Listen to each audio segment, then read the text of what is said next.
Hello everyone, my name is Cadens and welcome back to more Chaos and Noah. Last time we obtained the Sana ending, which was definitely the wackiest one so far, I would argue, of all the endings. I'm kind of surprised that it's Sana of all characters that was the wacky ending, but anyways, it was still a good ending. I just thought it was funny how wacky it was compared to the others. And as for this time, it's time to get the last of the other ending, of the endings that's not the final ending. The last of the girls' endings, which is Rimi's ending. So in order to get Rimi's ending... Oh, for goodness sakes. Yes. Yes. Yes. Anyways, in order to get Rimi's ending, it's the first illusion that we have here. In Chapter 1, I think. It should say if I felt bad. Which I think is the, I think that's the first illusion that appears here. Pretty sure it is. This one will take a while to actually get into. Because, wait, hang on. Is this it? It should say, I felt bad. I felt bad, yep. Do a positive delusion here.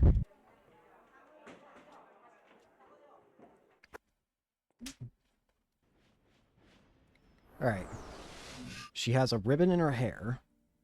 Yes. Is wearing glasses. No. Is wearing over-the-knee socks. Yes. Is wearing a long skirt. No. Is making some sort of salute at me. Be she. Snap. Discovered Rimi's story. 2 hours prior. Oh boy, we're already getting into it, are we? The light of the sunset bathed the hospital room in a vibrant orange. All was silent, as if time itself had stopped. Only a single person was present, completely still, as if asleep, sat a boy in a wheelchair. It was around the time of day where one would find nurses rushing around the hospital, serving patients their dinners, and yet no such signs of activity made their way to the room. A moment later, the silence was broken by the sound of a door opening. A lone girl entered the room. The boy in the wheelchair lifted his head to acknowledge her, but did not speak. For a moment, the girl hesitated at the entrance. Looking around the room, she could sense a faint aura of loneliness emanating from it. The drab-looking room was minimal in size and reeked of disinfectant. This is where the two of them spent their days. An isolated location, eternally unknown to the rest of humanity. Not a single soul, be they doctor, nurse, friend, or relative, ever came to visit. The boy and girl rarely exchanged words with one another. The boy had been hospitalized, and for a whole year had been comatose. Only just a month ago had he awoken. The girl had been essentially using his room as a place to stay. However, as much as she did trust him, the relationship had nothing to do with any sort of romantic or sexual attraction. Her only goal was to repay her debt to the boy. Nothing more, nothing less. The boy was intentionally cold and distant, having even told her not to return once before. Yet all the same, she remained. This was in part because she had nowhere else to go. During his coma, she had been his lone caretaker. The couch in the room had become her bed, and even now, after he had awoken, she still used it as such. I brought you something to eat. She spoke with warmth and sincerity as she held out a bag of food she had brought from the convenience store. Her words scared away the static atmosphere and breathed new life into the dead world that surrounded them. The girl surrendered herself to such an illusion, but did not mention this to the boy as she laid several kinds of bread atop the empty bed. Hey, this has been on my mind for a while now, but is food like this enough to keep you healthy? I don't have much time left as it is. Regardless, I'm sorry for sending you out to buy these. It's alright. I got some for myself too, so don't worry about it. She forced herself to smile at the boy. Then, taking an egg sandwich for herself, she moved toward the window. Upon opening the window, the crisp autumn breeze permeated the quiet hospital room. Comfortably greeted by the wind, the girl narrowed her eyes and perched nimbly on the windowsill. The room was located considerably high up. Unimaginably, falling would mean certain death. This, however, hardly mattered to the girl, who simply took a hearty bite out of her sandwich. The boy in the wheelchair paid her no heed. He did not even attempt to reach for the bread laid out on the bed. Listen, I need to ask you, man. Are you really going to try to awaken him? I am. The chat the two of us had yesterday made that very clear to me. Nozomi's been keeping an eye on him, and Noah too is nearing completion. We must make haste. No matter what it takes? That's right. But that makes us no better than Nozomi. Scaring him, pushing him to the edge. He is all we have. But if he awakens, he'll die. I've been prepared for that from the very beginning. My death is suitable punishment for shoving all my responsibilities onto him. The girl kept her gaze focused on the setting sun, not daring to look over her shoulder at the boy. Her countenance laid her emotions bare as she looked at it. She looked as if she might burst into tears at any moment. I feel like I need to drink some water. My mouth feels weird. Ooh, hang on a sec.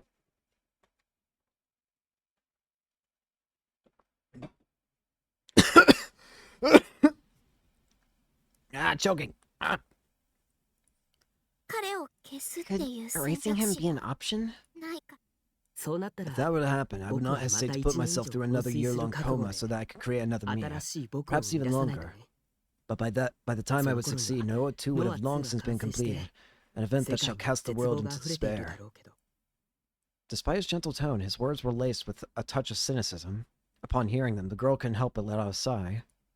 I can't support the way you're going about this. We cannot allow Noah 2 to reach completion. I know we can't, but putting myself in his shoes, it's just so sad. And there's no way I can just stand around and watch while you kill yourself. I'm doing nothing of the sort. I'll take care of it. The boy finally moved a little, taken aback by the girl's abrupt yet resolute words. What exactly do you mean by that? Finishing off the last of her sandwich, she stepped down from the windowsill, then turned to face him. Then, for some inexplicable reason, she snapped into a pose resembling that of a salute. I swear to protect him from Nozomi. That way you won't have to die. But that negates the very reason he was created, and it doesn't solve anything Noah 2... I'll take care of Noah 2 as well. That just isn't something you can handle. I've already made up my mind. I won't let you do what you plan to. I'm going to protect you.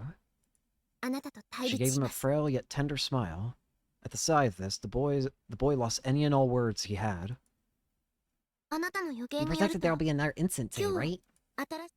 It isn't just a prediction. It's an absolute fact. I've seen their delusion myself. If that's true, then I can't let him get involved. I'll be going now. She brushed the door. Even if you interfere, I will still force him to awaken his plan. As she opened the door, hearing the boy's words directed at her back, she paused for one final time. No signs of life came from the hallway. Not a single human being was in sight, and not a single sound reached the room. Hey, just what are we exactly? The two of us have been here for over a year, all while nobody knows we even exist. Being here, I can't help but feel like my existence is nothing more than an illusion or something. I think this hospital's gloominess is starting to get to my head. Rimi. You shouldn't get involved. Despite the boy's pleading, the girl did not look back. Make sure you eat the bread I got you, okay? After remembering those last few words, the girl left the hospital room. Rimi really did... I mean, we know that the real Takumi did save Rimi. Hello! She too had heard the sound. Before, there had been a strange whirring sound, like something tearing its way through the air. Soon after she heard it, she discovered its origin, a rucksack worn by a nearby suspicious-looking person. When she attempted to pursue them, however, they escaped. That was when she heard another sound echoing in the distance, the shrill sound of stakes being nailed into a wall. And though faint, the whirring sound from before could still be heard as well. The two sounds resonated in grating harmony, creating the illusion that her ears may start bleeding at any moment. Am I too late? Lightly biting her lip, she sprinted toward the source of the sound, and there, her eyes landed upon... Yep. A corpse, affixed to a wall by several cross-shaped stakes. Startled, she surveyed her surroundings. Though she loathed to admit it, the status of the victim did not matter to her in the slightest. If granted the opportunity, she would naturally have preferred to save him, but it was much too late, and now there were more important matters at hand. She couldn't let Nishijo Takumi see this place. She couldn't let him be consumed by fear. Where could he be? With that in her mind, she returned her gaze to the corpse. It's different now. She was at a loss for words. She had only looked away for a second, and yet in that short time, countless stakes had gruesomely mutated the corpse. Just a moment ago, there had only been a few stakes on the wall, just enough to suspend the corpse in midair. There hadn't even been any external injuries, let alone blood. But now, a grisly spectacle lay before her eyes. The sight of it left her reeling in horror, frantically fighting to endure her nausea. Her vision distorted as uncertainty seized her heart. Is a delusion eroding reality? In that moment, the girl came to notice that the changes did not end there. Yep, there we go. Her clothes were different. She was wearing a uniform unfamiliar to her, from a school she didn't recognize.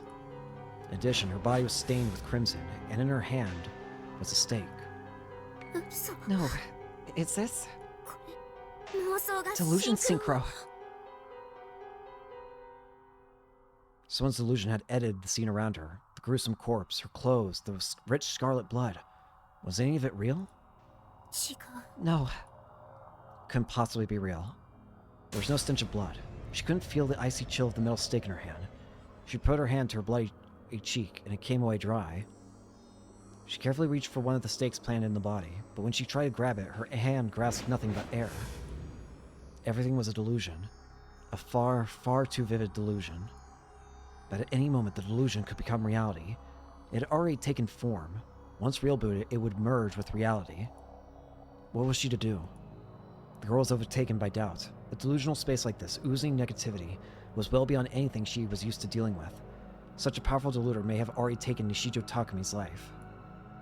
She might suddenly find Takumi pinned to the wall in this man's place. At this point, it would not even surprise her. Driven by anxiety, she let out a soft cry, and right at that moment... The picture... Shogun sent... Terrified scream of a boy resounded from behind her.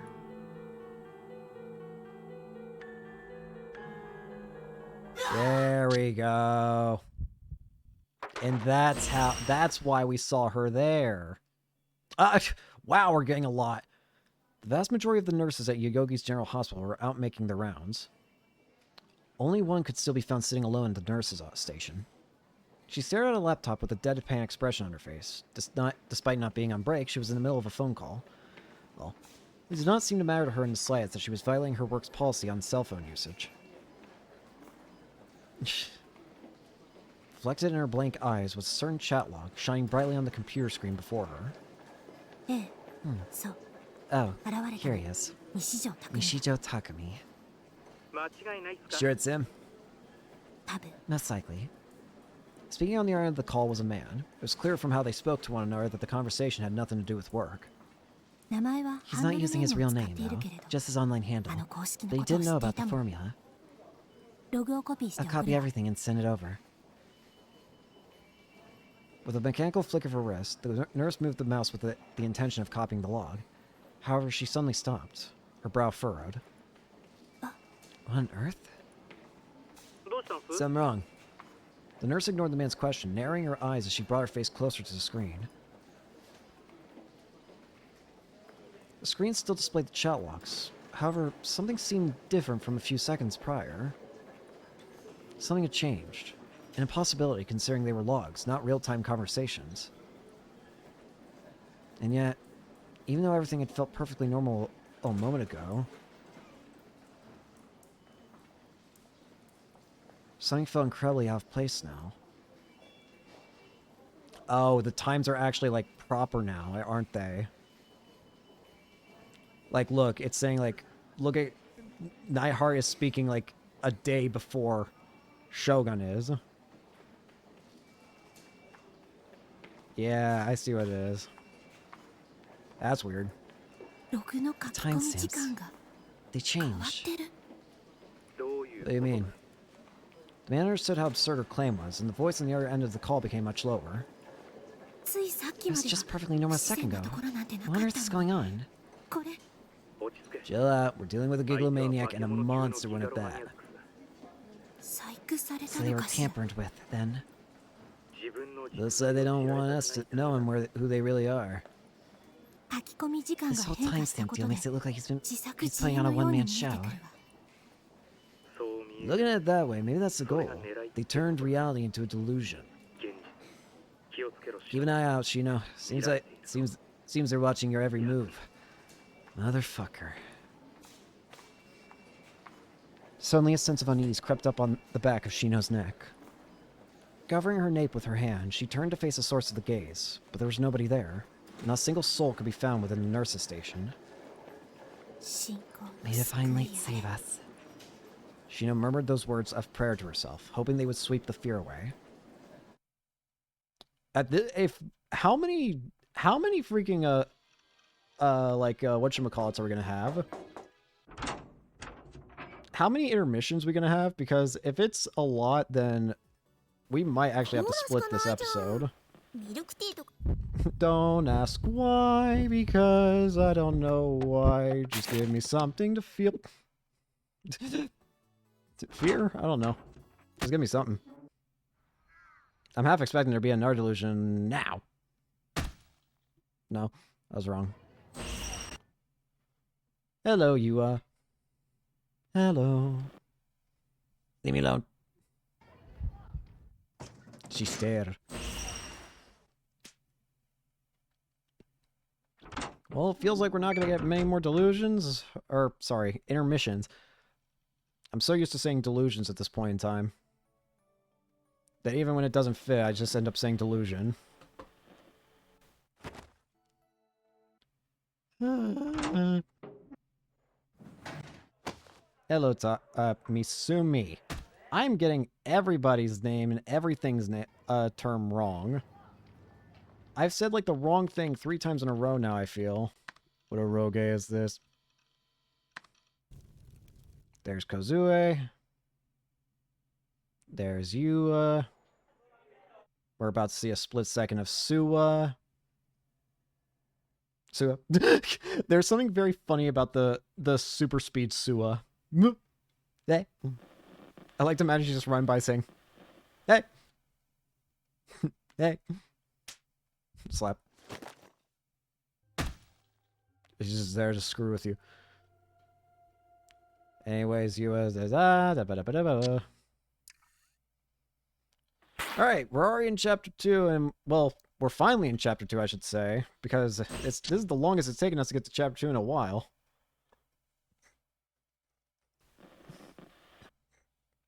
The other thing that's going to take a while with this ending is that it's going to be, whatchamacallit, we have to get all the way to chapter 8. Like, the story, like, Rimi's chapter ending, it only happens after chapter 8. 1. Hang on, I want to see something. Now that diagnosis, you are slightly delusional. Perhaps not everything in your life is going favorably, but you have 1 or more things that you can devote yourself to, and you work hard at them every day. For this reason, you probably don't have much time for things like delusions. If you keep trying your hardest, you should be able to live a fulfilling life. But I urge you to please be careful. If you by some chance fail or lose one of the things you are devoted yourself to, you may suddenly find yourself tempted to abandon everything and escape into delusions. A word from Nanami. If you're gonna turn out like my big bro, make sure you're someone other people can rely on when things get tough. Even better if you stay in tune with the latest fashion trends. Oh, and it'd make me real happy if you made sure to take care of your family too. Word from Sena. Whatever you're aiming to do, push as hard as you possibly can to achieve it. But if you need a break, take one. It's not smart to work too hard. You'll just end up burning yourself out. I recommend adding a good walk to your daily routine. Thank you, Sena and Nanami. I didn't realize I was... Okay. Yippee! Hello, Rimi. Or, not Rimi. I really did just call Seraton Rimi. Hellos. There's gonna be more intermissions. I just don't know when. But considering it's Rimi, again, this is probably gonna be the longest of the girls of the endings in terms of like. Of the girls' endings, this is going to be the longest one. I can't speak normally right now for some reason. Stared at me, stared at me. What do you want with me? Hello.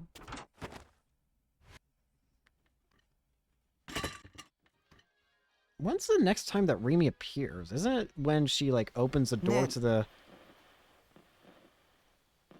container? Bash.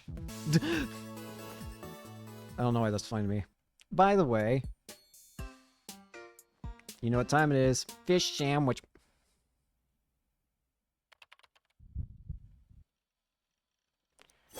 Hello. Just keep her going. Hello, Sana. It does not matter what we do with you right now.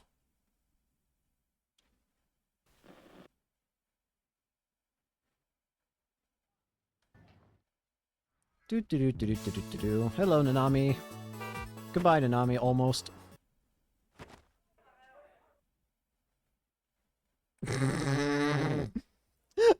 I'm sorry, Misumi. I'm just a bad person to Misumi. I don't know why. I just always pick this option to get him. I don't know why I keep doing it. It's just funny. I'm a bad person to Misumi. There's just something so funny about you. I just find it so funny to just randomly keep knocking him out. Anyways, here's Rimi's next appearance. So sometime after this, are we gonna get our next illusion? Do.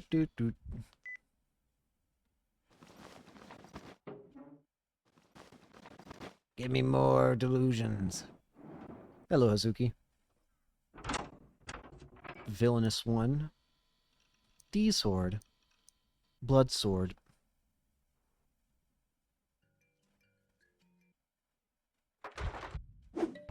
Swing! Hello, Nanami. Have the bangle. It does make me really curious what's going to end up happening for the, Oh! Wait a minute.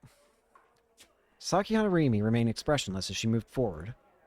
She was walking down one of Suime Academy's many hallways, this one lined with classrooms for second-year students. She was not accustomed to wearing a uniform, as this was her first time setting foot in this place. She paid no mind to all the other students in her vicinity. However, her apparent composure was a mere facade, one intended to desperately conceal a boiling pot of unease within her. Her somewhat awkward march through the halls betrayed this, but as she proceeded toward her destination, she kept her head held high all the same. Soon enough, she reached room 2C. This place? She already knew the answer. It was Nishijo Takami's class.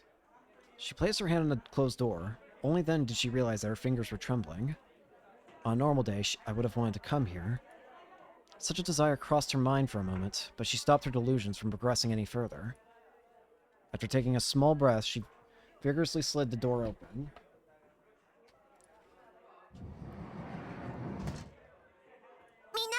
Morning, everyone! Her stoic expression faded, as if it had never existed to begin with. The classroom before her was remarkably cheerful, overflowing with energy. She lifted her right hand to her forehead, snapping into a pose of salute. Rimi's greetings resounded throughout the classroom. And the classroom fell silent as death itself. The class had not started yet, so the room was about half full, but everyone that was there was looking her way, visibly puzzled. And for good reason. Nobody in this school knew who she was. And for that very reason, Rimi had to make sure to draw everyone's attention first. She drew her D-sword, and yet not a soul reacted. The sword, with blades arranged like inflexible feathers, was still a delusion. It was visible to no one. For her purposes, however, that was enough. Go forth, my delusion. She fired her thoughts at the eyes of those gazing at her. Then, as if it had somehow been planned beforehand, everyone blinked in unison. And then, All at once, the room's frozen atmosphere thawed. Rimi looked around the room once more, and then a smile formed on her face. Good morning. Morning, Sakata. Sup? Why so loud? It's way too early, Rimi. Might be a bit quieter when you come in next time. One after another, each student spoke to her like they had always known her, even though until mere seconds ago they had never seen her before. Wow, that's weird. Seeing her, but it was different now. Rimi had planned delusions into them, delusions that soon attained mutual recognition. Recognition that Sakihara Rimi is a student of Suime Academy and is a member of Class 2C. 2 days prior, she had tested this trick on Nishijo Taku, but had proven not to be very effective.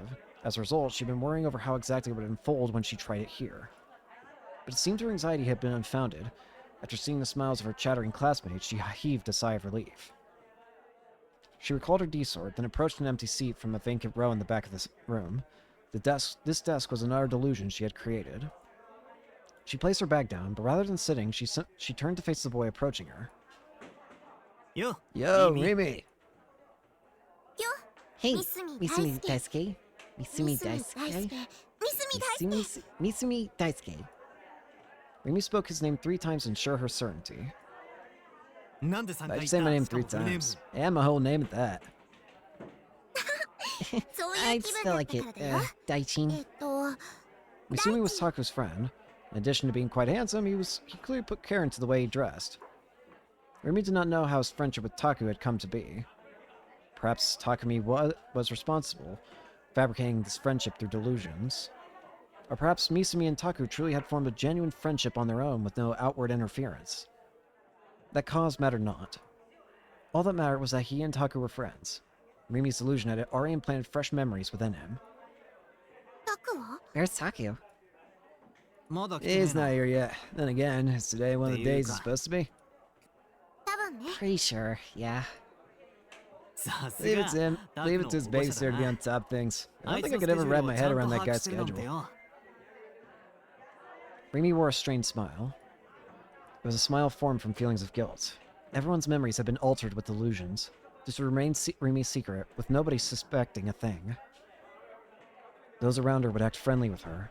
However, nothing could change the fact that these relations had been crafted from falsehoods.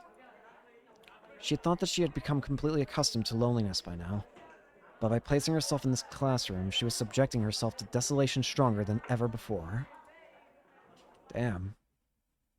That's just depressing.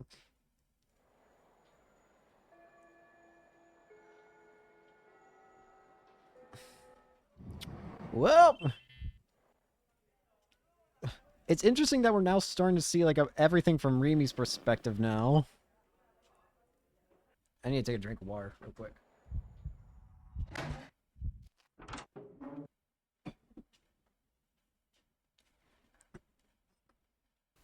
Hello. I wonder if this means we're gonna get a delusion after the earthquake hits. Or so, I keep saying delusion. Intermission. Intermission's the word I'm looking for, not delusion. Speaking of delusions, hello, another delusion. It really feels weird knowing that this is the second to last ending. It feels really weird. Hello, Rimi. Are we gonna have a delusion here? Or I'm starting to get angry with myself for continuously saying delusion. It's not delusion. It's... What's the word I'm looking for? Intermission. I don't know why I keep saying delusion in place of intermission. I keep trying to say intermission, but I keep saying delusion. Maybe it's because I'm deluded. Anyways. But yeah, once we get this ending, I'm kind of worried about how... This might be an extra long episode, because I'm going to be completely honest with you. Depending on how the final ending works, we might have to jump straight into it right after this we get the Rimi's ending. Because apparently, something should happen on the main menu screen that allows us to get the final ending. Which means we might have to jump straight into it and not have it its own episode. So that could be a bit on the awkward end of things. Hello, Yua. Why do I feel like it's been forever since I saw an intermission? I'm going to throw myself out of a window at this rate if I keep saying delusion when I mean intermission. I'm going to throw myself out the window. You do it for me so I don't have to get up.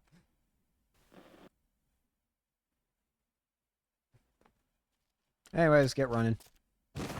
Hello. Put your clothes on.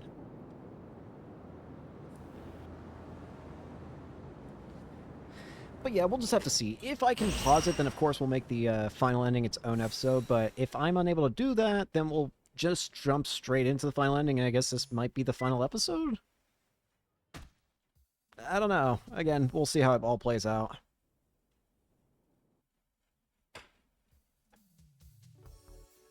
Because I don't know how it's going to play out. All I know is something's going to happen to the main menu screen once we get there. Get back there, I should say. Not get there. Do. Chapter 5. Still quite a bit to go, honestly. I was going to say not much further to go, but let's be real, we've still got a decent chunk. Plus, we still have to do the other intermissions. I actually said intermissions this time. Holy crap. Hello, Yua. What was I saying? Oh yeah, we still have to see the other intermissions, potentially, if there are more. There might be another one right here or something, I don't know. Do.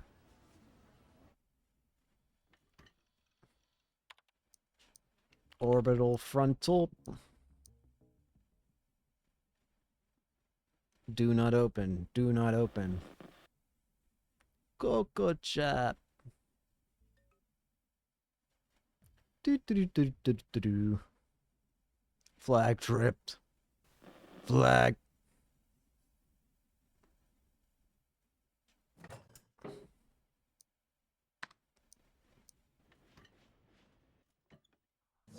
Dr. Takashina. Goodbye, weird machine. I still think the machine looks like it should be a cactus. I don't know. It just looks like that's what its full shape would be look like. Woo! Dots. There's Kozue. We probably won't reach the, at this rate, we're probably not even gonna reach the Rimi's chapter ending. We're not gonna reach, the start of Rimi's ending until, like, an hour into this episode at this rate. Whee! Although, no, it's going a little faster now because we're not getting as many intermissions, but I don't trust it. I still think we're gonna get more. I act like that's a bad thing. I'm not trying to. It just kind of comes out that way. Hello, Shogun.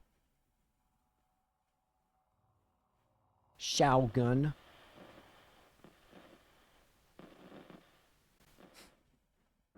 If only Takumi could notice it was a different name for Shogun.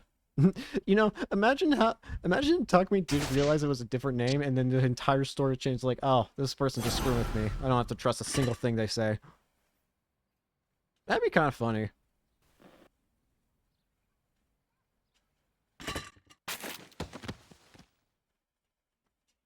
But let's see. Evil to evil communication. You know what? There might be another intermission when Ayase and Rimi talk to each other, and Ayase slaps Rimi. I feel like there's a chance that that might actually be an intermission.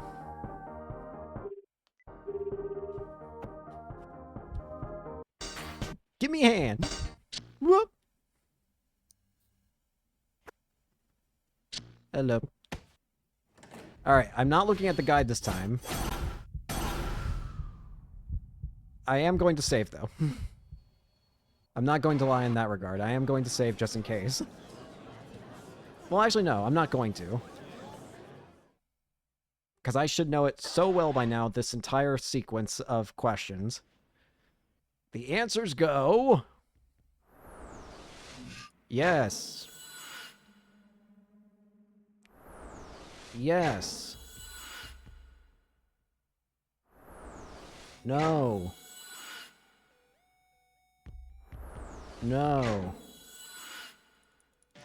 Yes. Yeah, I was about to say, at this point, I should absolutely know this by heart at this point. I've done this so many times, that's basically become engraved into me. Spider! Oh! Standing in the center of a dimly lit room, Sakihata Rimi hung her head, remaining deathly still. Oh, right! We have to watch her get the hand now! The room's owner, Nishijo Taku, was not currently present. He had not locked the door before he left, so Rimi had easily been able to enter. She checked the time on her cell phone. It was nearly 10 p.m. Is Taku still at Scramble Crossing? If she had been able, she would have helped him straight away. She had already attempted to once before, but the closer she had gone to Scramble Crossing, the denser the crowd had become, and eventually she had been rendered unable to move. In the end, the Esper Boys show had concluded before she had reached Ofront. It was then that she had heard Takumi's voice. He pleaded with her to return Nanami's hand. It was not often that Takumi would ask Rimi for a favor. Nozomi had kidnapped Nanami, and they were currently subjecting her to all manner of torture. Takumi had been able to locate her using his mind-reading abilities. As she and Nanami had been acquainted in the past, hearing this news broke Rimi's heart. A cardboard box sat on the sofa. Contained within it was a cell phone, a petite bangle, and Nanami's severed hand. The sight left Rimi at a loss for words. Concern, anguish, and sorrow overwhelmed her. All at once, memories of her own past hardships flashed through her mind. Forcefully biting her lip, Rimi stared at the hand for a few moments. And then, with a deep breath, she gently closed the lid of the box, sealed it with duct tape, and left the room with the package in tow.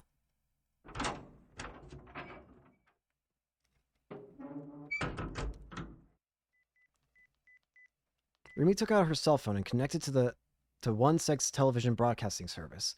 The events at Scramble Crossing had been on the news earlier, so she tuned in, hoping to confirm something. But when the channel came on, it was in the midst of a commercial break, which must have meant that they were not broadcasting live anymore. In other words, Takumi must not have been at Scramble Crossing anymore. Knowing this, Rimi reluctantly returned to the hospital room she shared with Takumi. The real one. The lights were off. The room was as pitch black as when she had left it. The bed was empty, as Takumi was sitting in his wheelchair instead, something that Rimi had become accustomed to. It is so weird how unnaturally bright you are. You are so unnaturally bright right here. Bro is brighter than the lights outside. Do you have Nanami's hand? Yeah, I brought with me. Rimi opened the box and presented it to Takumi. Thank you. Can it still be attached? We can fix this, can't we? I don't know. But this hospital does have a cryopreservation facility. Of course, freezing it would be better than nothing. But there's no guarantee that it could ever be returned to her. That was what his eyes conveyed to her. It'll be fine. We'll fix this. I know we will. Rimi boldly declared this with a positive flair. I believe with all my heart that we'll get it back to her. But first, we gotta get her out of there. I don't believe her life is in danger. There's no need to be so hasty. Phil, don't you seem pretty calm about all this. Sorry. Just forget I said that. More importantly, do you know where Takumi is right now? He was brought to this hospital and is currently asleep in the psychiatric ward. Are you serious? Rimi's eyes widened, and she immediately burst out of the room. Oh. Visiting hours had long since ended, forcing Rimi to conceal the sound of her footsteps as she traversed the dim hallways. She knew that both Nozomi and the Cosmic Church of the Divine Light were among the hospital staff, and she could not afford to attract any unwanted attention. Following a long and arduous trek, she arrived at the room that Takumi had informed her of. Upon inspecting her surroundings to ensure she would not be seen, she slowly opened the door. The room was pure white, the entirety providing not even the slightest hint of warmth. Rimi silently approached the bed in the center of the room. Taku lay there, sleeping deeply, his forehead beaded with sweat, his eyebrows were furrowed, and a moan would occasionally escape his lips. Rimi reached out toward Taku's cheek and gently caressed it. I'm sorry. I couldn't protect you. Unable to withhold her emotions any longer, she whispered that into his ear.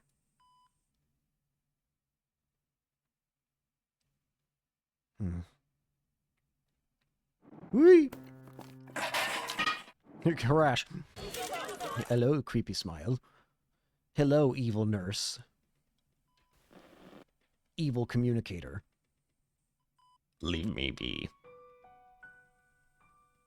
Well, what's next on the agenda? Well, next I need to take a drink of water before more delusions here.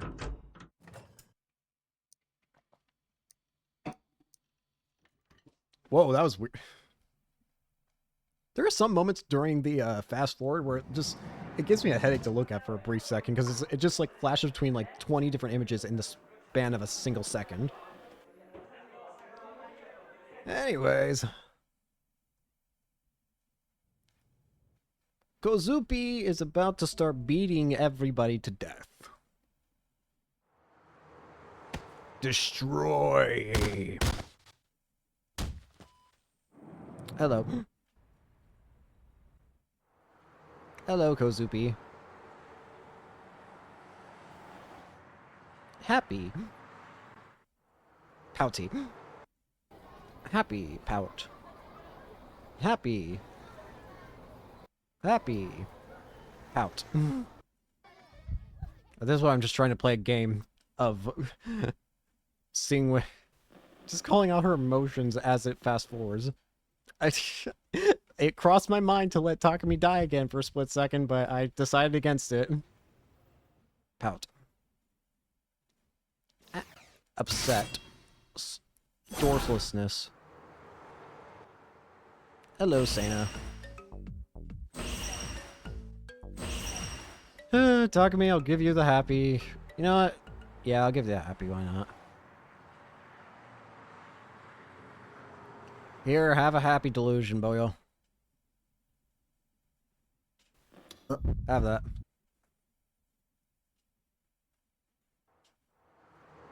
You win! App.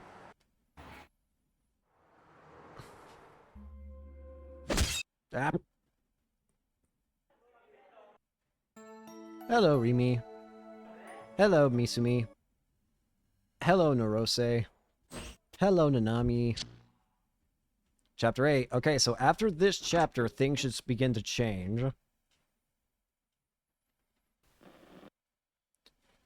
At least I believe so. Well then, even after everything, you're still ignoring me. I see how it is. I sensed Rimi shoot off the couch and onto her feet. She then came up next to me and slowly picked up the toy D-sword leaning against the table. Ignoring my confusion, she held up the upper part of the sword and assumed a stance. If you're gonna be that way, then I'm gonna do this! She swung the sword down. Wait! She's obviously just messing around and wasn't actually trying to hurt me, but regardless, she jabbed me in the back with the tip of the sword. Yeah, boop! Ah! Next, she bonked me on the head, and when I tried to wave her off in annoyance, she definitely dodged my counter. Come on, let's do something! Don't mean to use this thing for real. Do something like what? Mid-diagonal slash aimed straight at my neck. Rimi stopped to ponder a little. I don't know, like some computer game or something? You're good at those, right? How about something we can go head-to-head? I've never played anything like that before, so you can show me the ropes. Unfortunately, the only games I had were ESO and a catalog of Eroge, neither of which had versus modes. I can't. I don't have any games like that. I grabbed the tip of the sword and pushed it aside. Dissatisfied, Rimi pursed her lips into a pout, then put the sword back where she found it. Come on, it's been forever since we all saw each other. Okay, and I'm happy to hear that you want to spend time with me, but I'm just not in the mood to do something fun right now. Not with everything going on. Mail! What's that? Oh, it's nothing. Wait a sec, Rimi just heard the serotonin notification. Alright, here we go.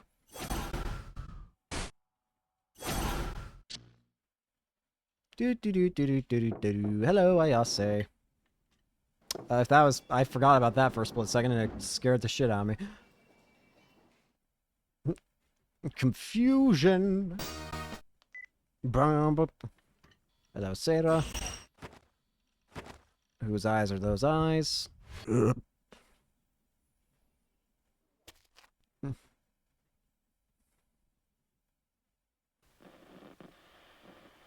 Let's just keep going neutral for now. Whose eyes? Void. You like the void room?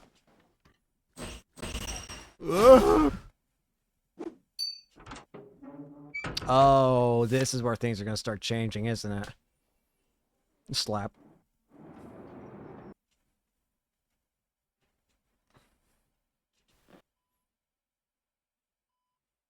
He went to go right past me, but just before he did, he put his hand on my shoulder. I can't keep up with this anymore. It's up to you, dude. With a sigh of exasperation, he left the hospital room. Leaving me alone like this wasn't fair. I also hadn't shown even a hint of an interest in Misumi-kun leaving. It was almost like she was pretending he had never been there in the first place. She was always like this, always so detached from everything. I felt like I was looking at someone fundamentally different from normal people. You created, did you not? The flower bed back then. That's how I realized that you have already awakened. I'm not a gigalomaniac. Gigolo... What? Gigalomaniac. Oh, I heard the name from Aoi-sena. Aoi-sena. Her. I see. I have met her only once. She too is a Black Knight of Gladiol. Black Knights of Gladiol and Gigalomaniacs. Do they mean the same thing? Either way, I can't do it. I couldn't even get a D-sword. You must overcome divine punishment done unto you. Then and only then shall the sword be summoned. Divine punishment? Suffering. An eruption of mental overload. What lies beyond the gate to the heart. Or perhaps mental torture. There are many ways one may put it. I've already suffered through so much. Even now I'm still suffering. I was the laughingstock of Japan. The police thought I was a murderer. Shogun and you were terrorizing me left and right. And everything with Nanami.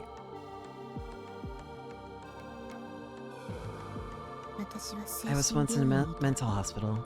This is a story from when I was a child. Oh, yeah. I knew. I'd seen it online. But why was she suddenly bringing it up?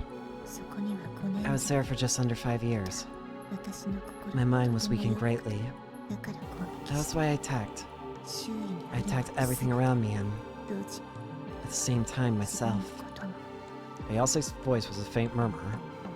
The girl that sat in front of me wearing pastel pajamas and tracing the creases of the sheets with her fingertip showed no signs of the strength she had once had at the concert. Ayase, the Fest from back then, had she even been real? I often broke windows. I was a problem child. A faint smile formed on her lips. Those shards of broken glass.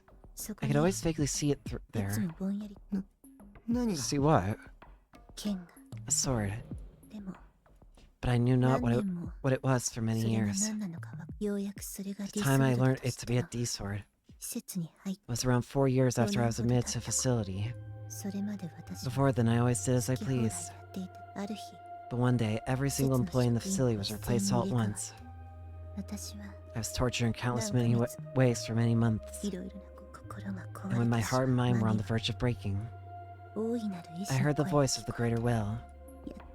And from that moment, I could finally summon it. Torture. It was divine punishment. Obtaining the power to defeat wicked hearts requires the purification of a wicked heart itself. So basically, she was telling me I need to suffer more, otherwise I would never get a D-sword?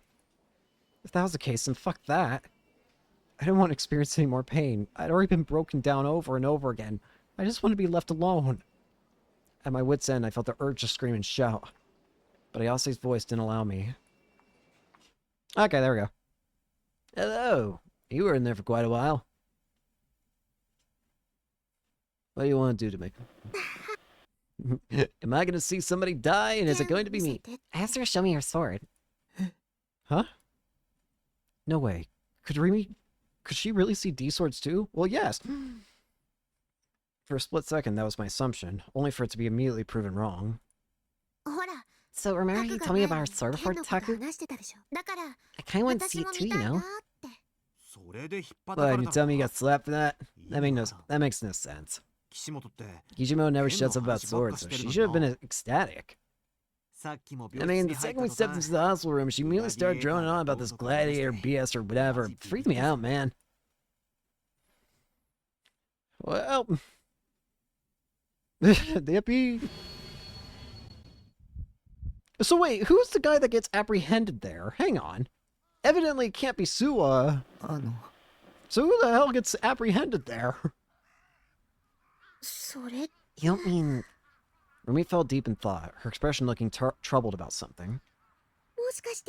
Is this like the build-up to introducing me to your parents? I couldn't help but gape at the ridiculous statement Rimi had just blurted out. So I don't think I'm ready for that. No, that's not what I meant. Incoming! A high-pitched sound pierced my ears. One that sounded almost like a woman's scream. There we go. Hello, D-Sword.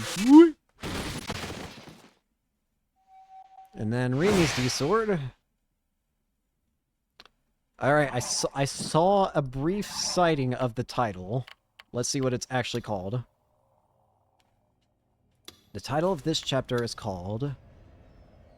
The Anima Image. The Anima Image? What does that mean? Aoi-san's eyes shot wide open at the sight of my D-Sword. Oh, wait! Her blow had been fairly quick, but stopping had been hardly any trouble. Our D-swords resonated with one another, releasing a shrill cry that enveloped the two of us. I could feel Aoi-san's negative emotions, her fury, her hatred, coming forth through her D-sword. Wowie zowie. Sakiya-san was also a giggle maniac. Behind me, Taku-san sank to the floor in shock. In that state, it would be impossible to get him to escape at this point, so I had no choice but to deal with Aoi-san somehow. Do you know exactly what he did? The IR2 formula, I'm fully aware. I cut Aoi-san short. I didn't want Taku to even hear its name. Fine then, if you force Taku to awaken, this will end in an even bigger disaster. And I'll kill him before that. Even if you try, you will never be able to. Aoi-san was incredibly aggressive, but she fundamentally misunderstood how a D-sword should have been used. Her attacks were far too straightforward, far too impulsive. Treating her sword as just a simple sword would translate only to a little kid swinging around a tree branch. There was a distinct difference between someone who had been properly instructed in how to wield it and an ordinary high school girl. Dealing with her would be child's play. Nishijo has to die. He brought goddamn calamity into this world. Aoi-san had been consumed by hatred. Her negative delusions were clearly visible to me. Pouring out from within her, they transformed into a hulking black miasma and forcibly pierced into my dead spots. Aoi-san couldn't have been doing it consciously. However, they wouldn't normally be visible to just anyone she faced. This was a characteristic unique to Giglomaniacs. When facing another human, it was possible to make that surge of emotions visible. And with that, you could lay all their emotions bare. I focused my attention on the images that were forcibly being projected into and eroding my mind. The emotions that fueled Aoi-san's hatred. Her memories. I could see them. Her pain. Her sorrow. Her memories of the past that tormented her.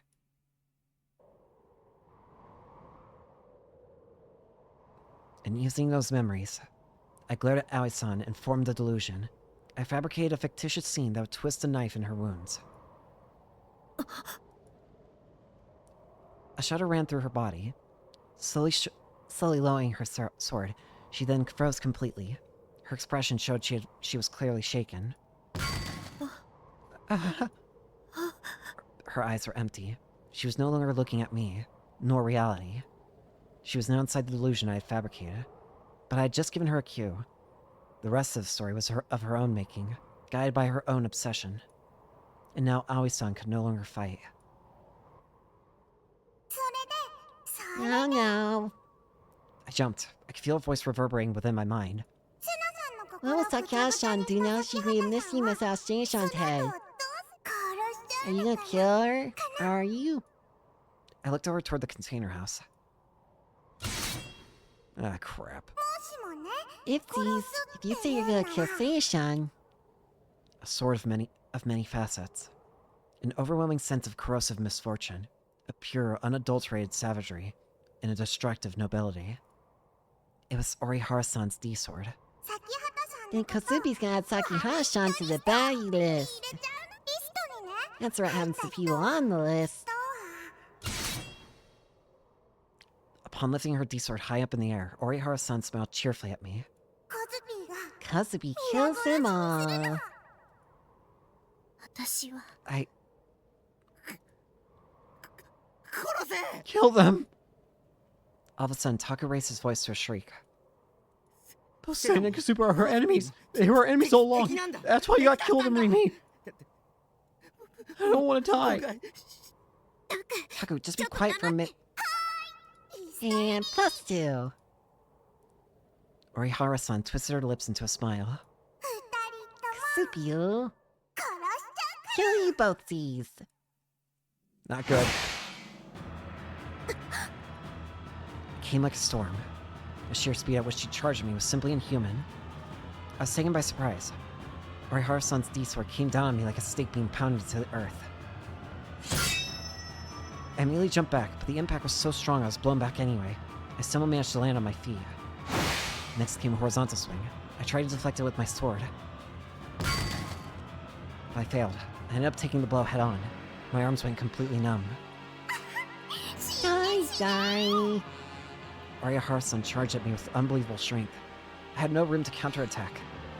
How was she so adept at fighting? Despite her small frame, Orihara-san swung her giant D-sword around with no issue at all. Her footwork was wild and unsteady. Each step she took was incredibly unstable. Her feet were barely touching the ground. Rather than she being the one swinging the sword, it felt as if the sword was swinging her. Sakiya-san, Takumi-san, we're both nice after all. So Kosubi will kill you both. I won't let you kill Taku! As I desperately deflected Orihara-san's blows, just as I had done before with Seina, I focused on the negative emotions pouring out from within her.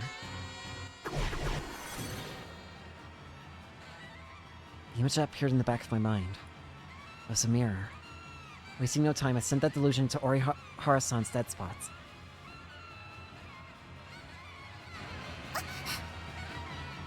Orihara-san's movements came to a sudden halt. Tears began to pour from her eyes. I let out a sigh of relief. I had to get Taku out of here while I still could. That's when I noticed. I couldn't see Aoi-san anywhere. I looked all around the rooftop and saw her standing at the very edge of it. Aoi-san! I frantically took off running. Before I could reach her, her body slowly drifted forward and then... she disappeared over the edge. Uh-oh. Huh?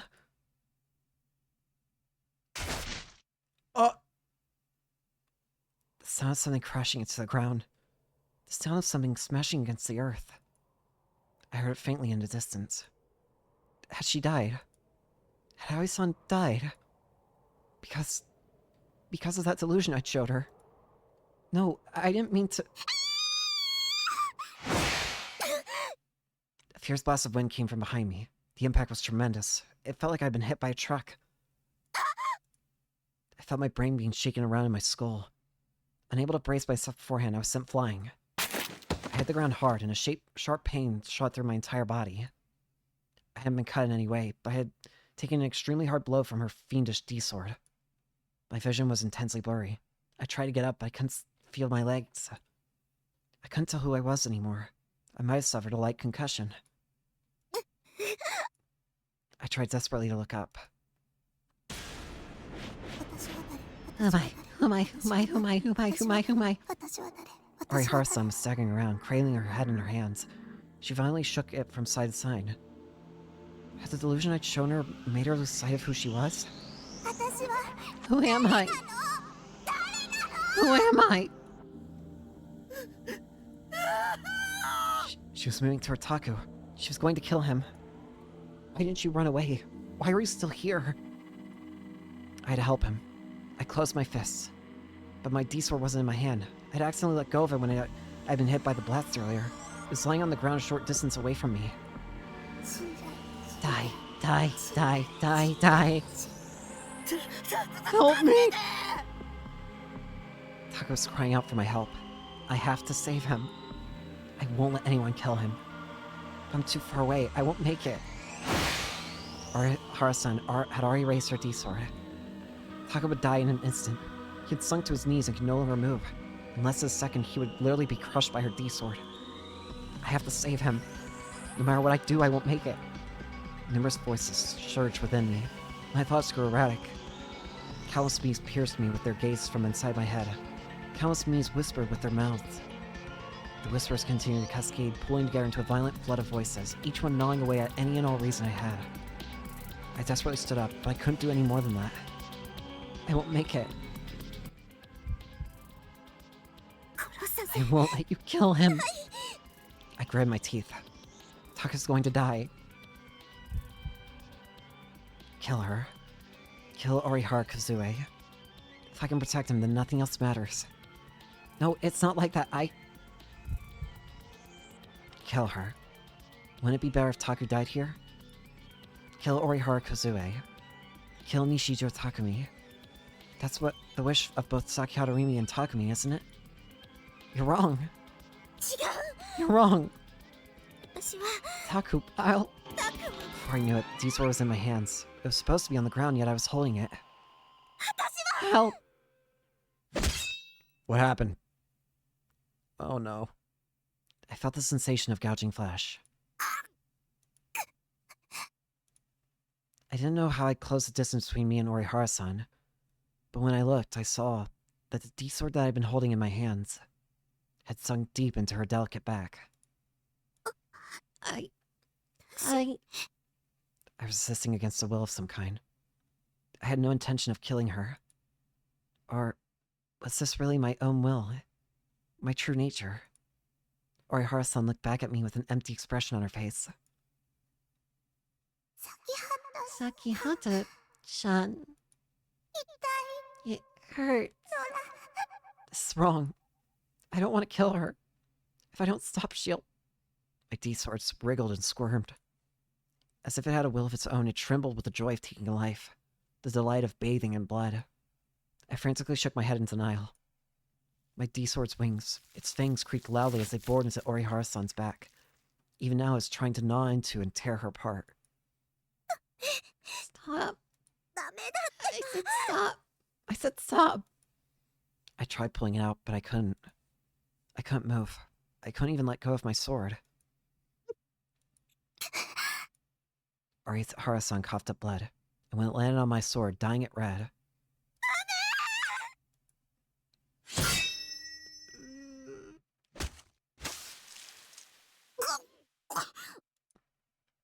As if it was a pair of wings spreading, it twisted itself deep into Orihara-san's body and tore her apart. Blood burst into the air, and the petite girl who had just been alive just a second ago transformed into nothing but mere lumps of flesh. Crimson, illusionary feathers poured down around me.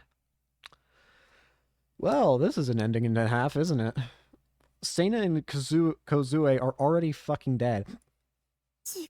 No, I didn't wish for any of this. Seeking desperately for someone to save me, I looked around. Taku was staring at me as if he'd seen a monster. I didn't mean to kill them. I didn't mean to kill them at all. But I killed them anyway.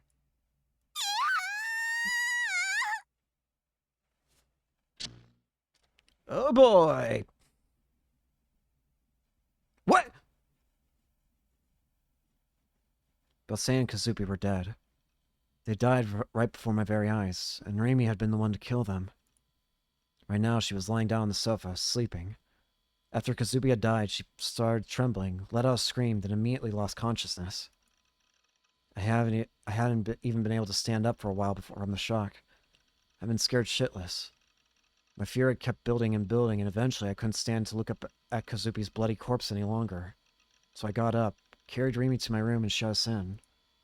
She would occasionally let out a pained moan, but no matter how many times I called her name, she wouldn't regain consciousness. So I just sat down, hugged my knees, and waited for Rimi to wake up. There wasn't much I could do about my trembling. San and Kazupi had just died, after all. Unlike the new gem victims, they were far from being complete strangers. I knew them, talked to them, spent time with them. Just yesterday, the three of us had eaten crunchy coons together.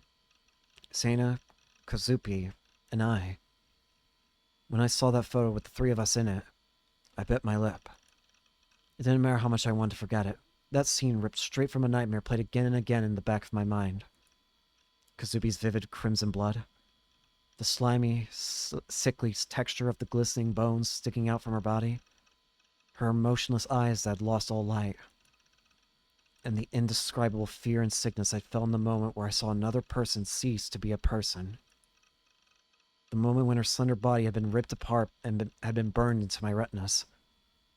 In that moment, I learned how frail people truly were. I felt like I was about to throw up.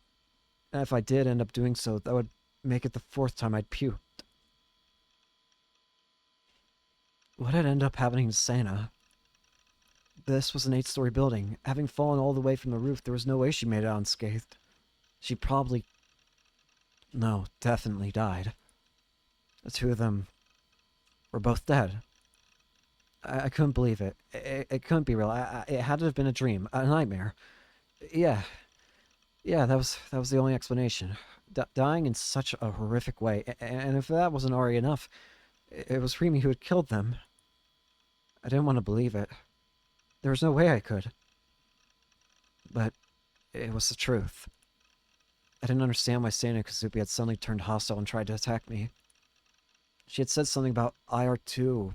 It probably had something to do with my essay from back when I was a kid, but I couldn't care less about that now. After that, Rimi had been revealed to be a gigalomaniac. Something that honestly hadn't surprised me too much. But then, she fought to protect me. She might have gone too far, sure, but there's no way I was going to hold a grudge over that. Still, if things stayed like this, both Rimi and I would get caught by the police. Sana and Kazupi's corpses were lying just outside. Eventually, someone would find them and notify the police. I couldn't get caught. As if I'd ever let that happen. I could just tell the truth. I hadn't killed anyone. After all, Rimi had, and besides, Sana and Kazupi had attacked me first, so they had to count legally as self-defense. But I was all too well aware none of that would work. Back when the crucifixion had happened, I'd almost been named a culprit. There was no doubt in my mind that I would go the exact same way this time. Moreover, I needed Rimi. If she didn't exist, if she wasn't here to protect me from the threat of Shogun, I would be completely fucked. So when I'd learned the truth that she was a gigalomaniac, I hadn't been horrified. If anything, I'd welcomed it. She wasn't powerless. She wasn't just a naive high schooler. She was my ally. One who even wielded the power to protect me from Shogun. That was why I wanted her to wake up so badly, and sooner rather than later. I'd get her to erase Sana's and Kazupi's corpses with her delusion powers. And once she did that, the police would no longer be able to get us. Nobody had found their bodies yet, right? Holding back my urge to throw up, I looked at the door. Kazupi's bloody corpse was just outside, and therefore unlikely to be found, but Sana's wasn't. Sana had fallen off the roof, meaning someone could easily stumble upon what was left of her. It'd be the end if that happened. Seeing how Rimi wasn't waking up, I'd have to cover their bodies up somehow. Just the mere prospect terrified me. I didn't want to even look at someone's corpse. And that wasn't even mentioning the fact that I knew them, which made it so much worse.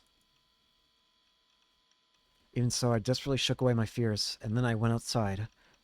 I had to ensure my and Rimi's safety.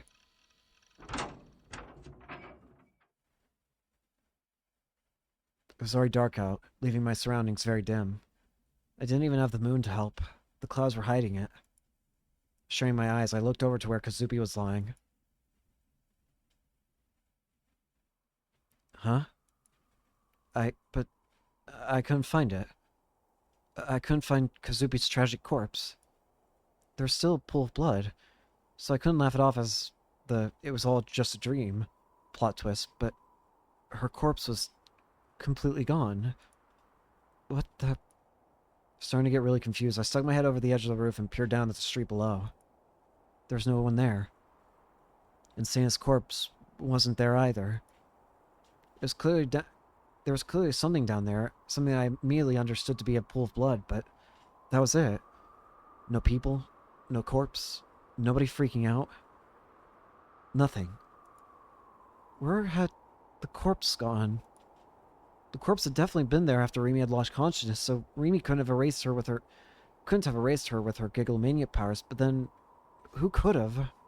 Ayase? No, she was still hospitalized in Yoyogi. Then Shogun? But he was my enemy. There's no way he'd ever do something that would benefit me. What the hell was going on?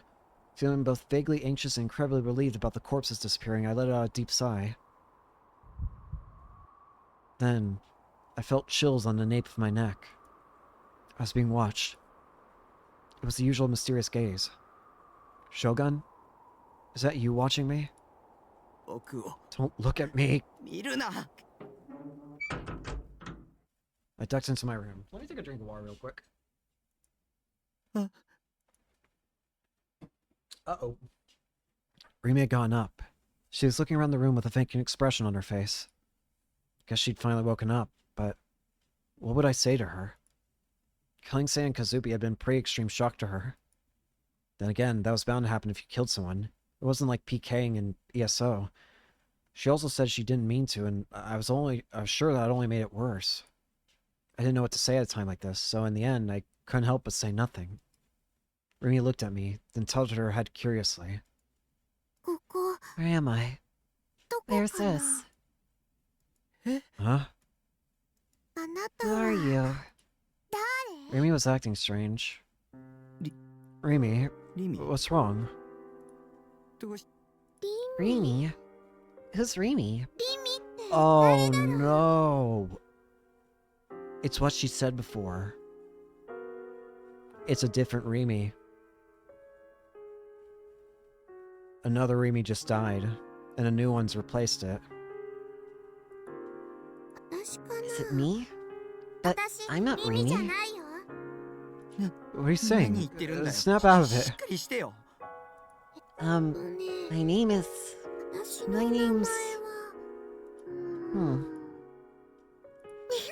I don't know. You're kidding. You're kidding, right? I pressed her for an answer. No, I'm not. Right when she said that, Rimi jumped to my arms and started clinging to me. She rubbed her cheeks against mine like some spoiled kid wanting attention. Having her so close to me, and so suddenly at that, I started panicking. So, who are you? Are you my friend? You gotta be. Friends are people who are nice to me. You're not mad, are you? It makes me sad when people are mad. Also, pain makes me really sad too. I don't like it. Amnesia.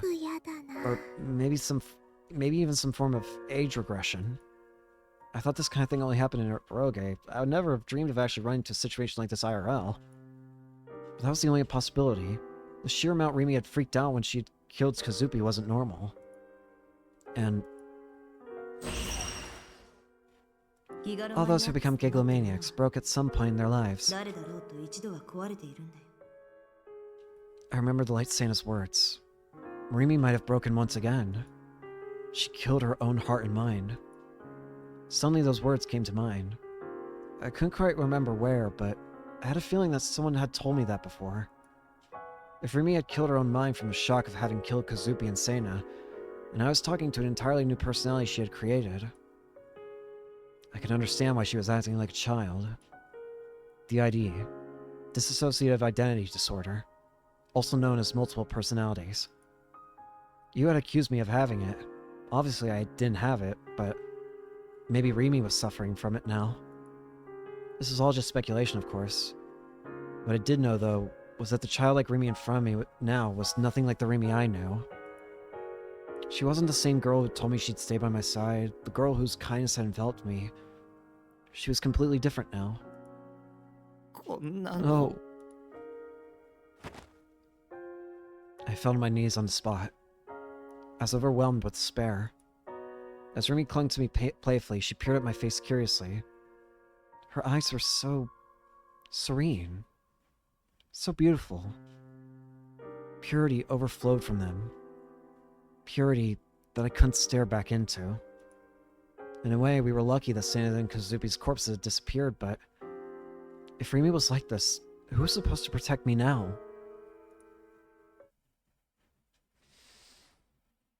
Well, this is an ending.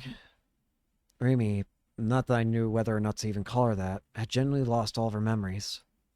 Or, I suppose you could say that this Rimi didn't have any memories at all. Is that my name? Rimi? Yeah, it is. Sakihata Rimi. Sakihata Rimi. Oh, so that's what it is. From the way she talked, you wouldn't think we were talking about her literal name. And you are? What's your name? I'm Nishijo Takumi. Having to teach her something so basic like day one stuff was just... Thinking about where this was going to lead just left me feeling even worse than before. Nishijo Takumi. Hi, Taku.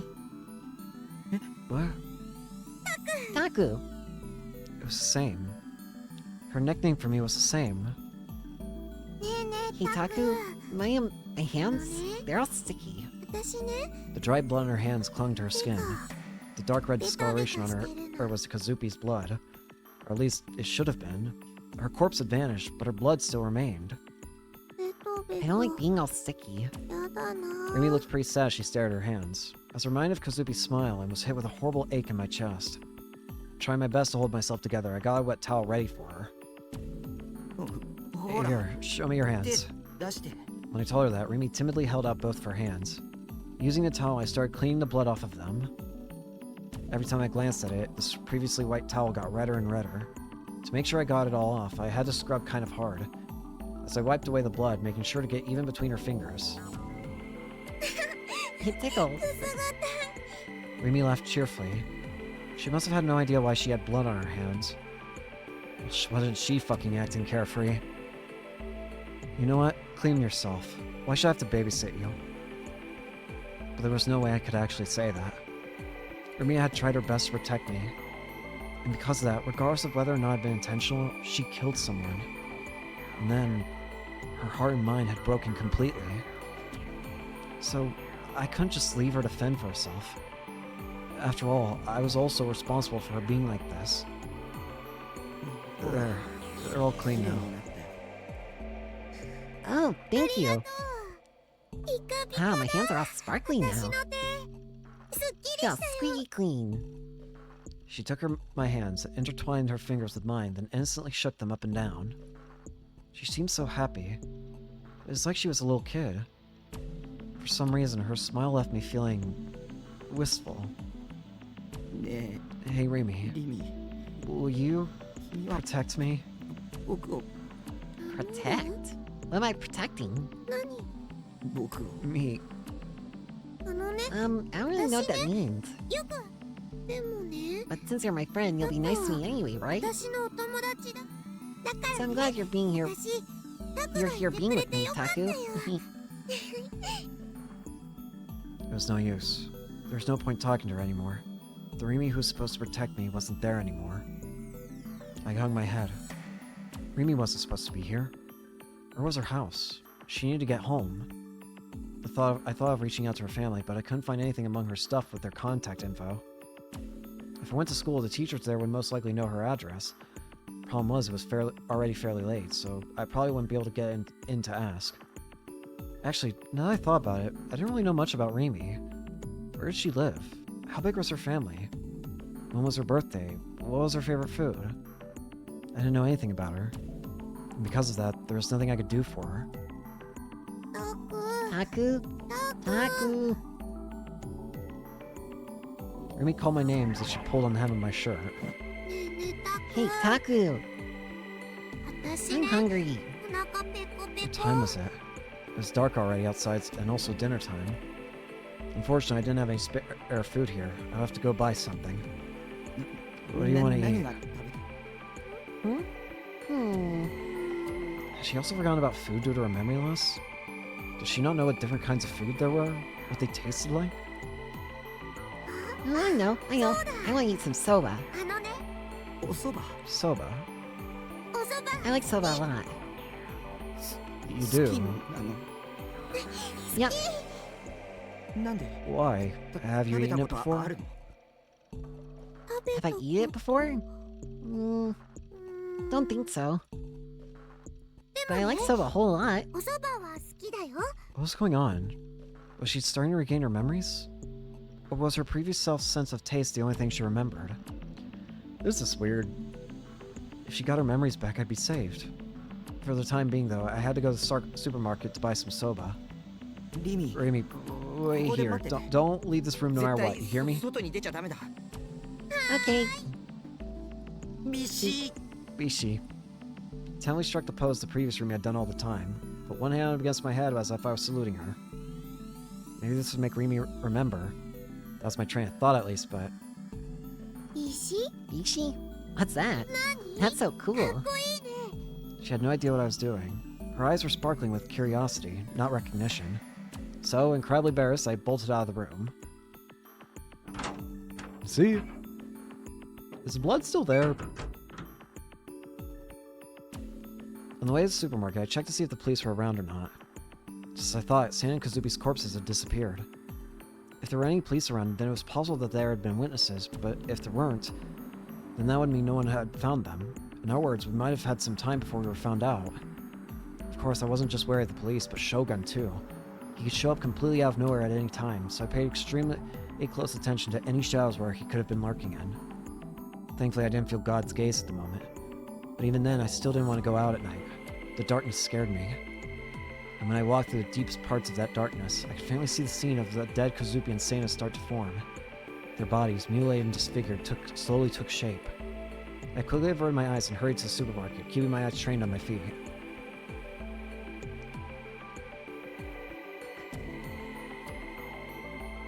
Once I got back to my base, I got the portable stove and started boiling the water for the soba. My container didn't exactly have any form of ventilation, and there was flammable shit everywhere, so it was honestly pretty dangerous. Regardless, I went ahead and tossed the soba into the pot. Instant noodles, of course. Rimi was staring at the noodles with a spark of curiosity in her eyes. So that's how you make soba. Kazubi's pool of blood was still there. It was practically all dried up now, and since it was nighttime, it just looked like some weird black stain. I broke down all the empty cardboard boxes I'd piled up and set them over top of it. I knew it wouldn't solve the problem, but I still didn't want to see if I could help it. Taku, it's about to spill. I heard her say that. I went back to check the sew. It was boiling pretty intensely, and it was on the brink of overflowing. But instead of doing anything about it, she just kept saying, "Whoa.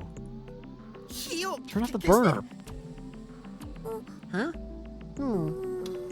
Rimi tilted her head and then turned the dial on the stove the wrong way. It's spilling everywhere. Wowie. Wowing my ass! Frantically pushed Rimi aside and turned off the burner. There was hot water everywhere. It shouldn't really matter much. As long as it was edible, she shouldn't have cared too much about how it tasted or its texture. So I took the pot, drained the noodles from it, and immediately rinsed the soba noodles. Though it was worth noting that I'd only done so because the instructions told me to, not because I was some master soba chef. Do you like it hot or cold? Cold. I plopped the noodles into a bowl, then poured in the base I'd bought as well. All I had for toppings was some green onion. I chopped it up to make a decent garnish, and then it was ready to go.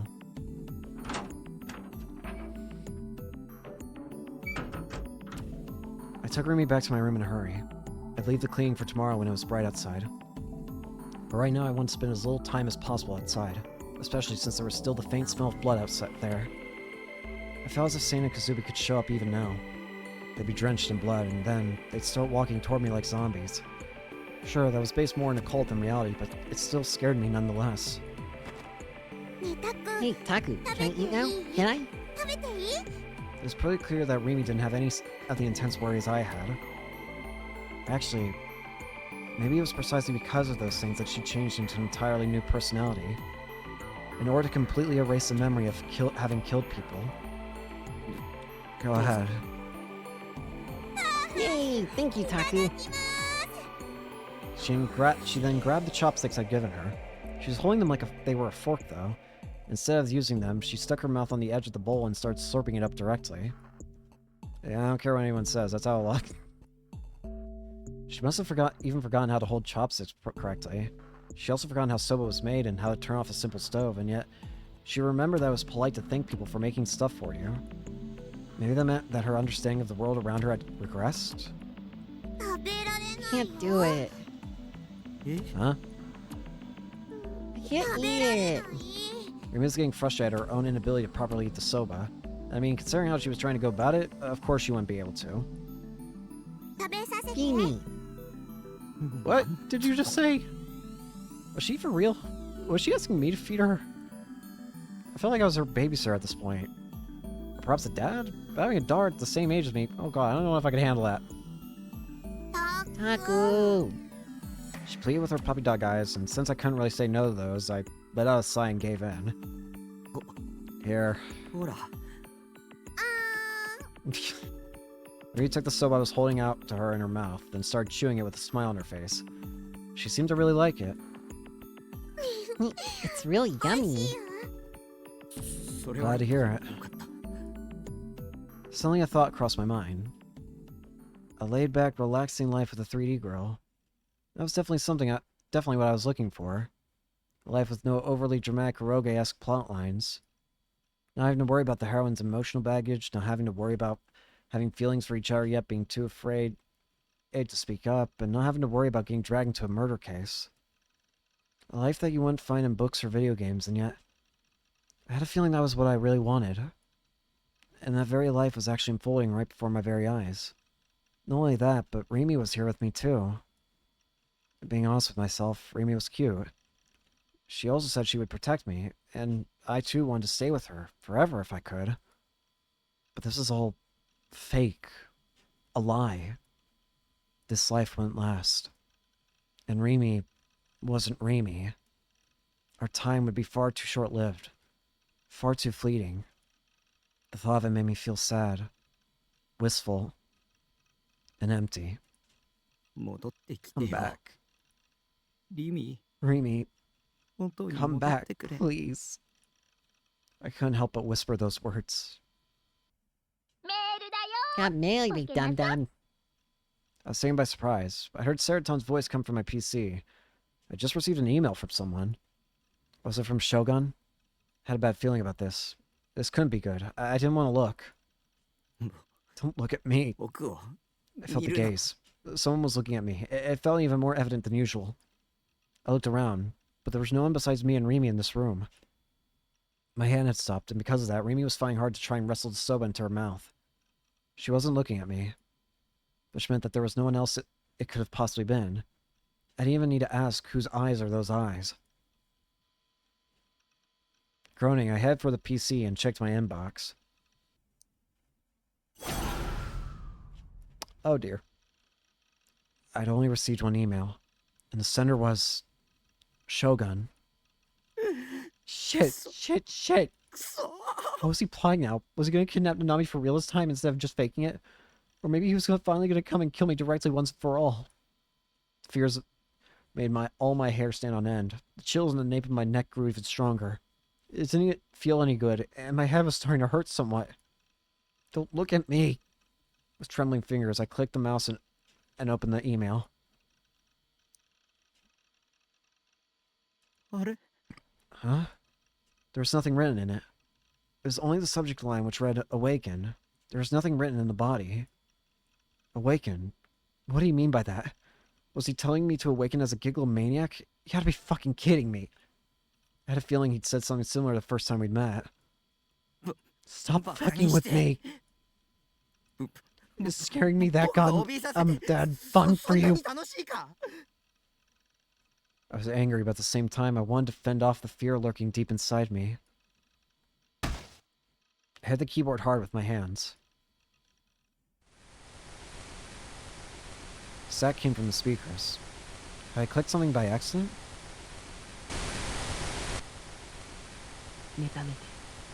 Time. I heard something. Mixed in with all that static, I'd heard something. I hurriedly checked my PC. The MP3 player wasn't running, and there weren't any videos playing in my browser. I thought maybe Shogun's email included some kind of virus, but there were no files attached to it.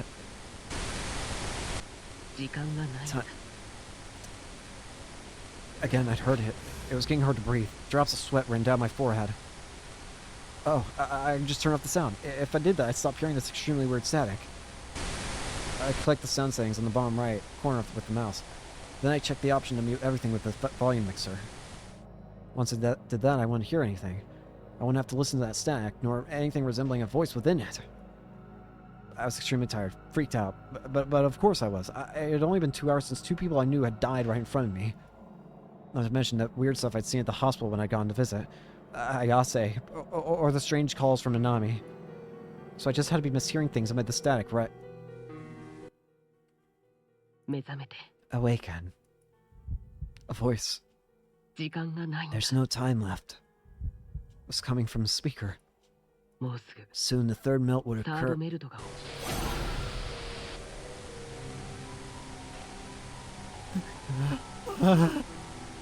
I clearly heard him. It was him. It had been Shogun's voice. The same voice that talked to me at the Scramble Crossing.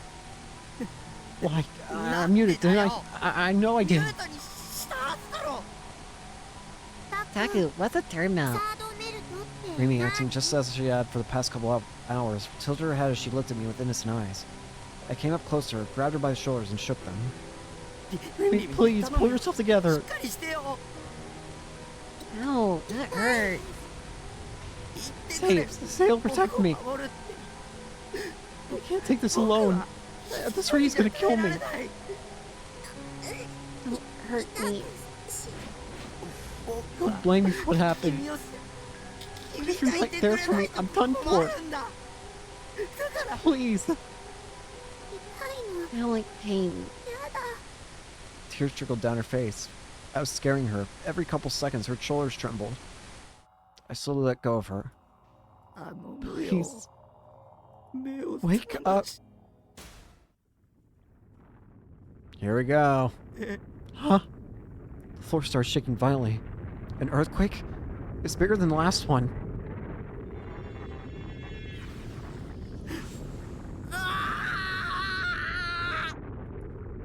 I struck with a violent ringing in my ears. It was such an intensely shrill, resonant sound, my head felt like it was about to burst open. I felt like my ears were being pierced by thousands upon thousands of needles, as though my brain was being stirred into mush by a blender. And then... Bye-bye. And... I was hit by an enormous impact, and a blinding light dyed my vision completely white. I'm gonna take a drink of water while this loads.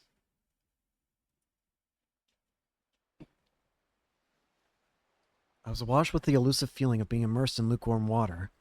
The waves gently rocked me back and forth as I drifted along its surface. As I slowly opened my eyes, a vibrant blue sky spread out before me. It feels almost like I could fall into it. It was a rather strange sky. The sun was nowhere to be seen. Even though I was supposed to be in my room. Even though it was supposed to be nighttime. When could I have possibly gone outside?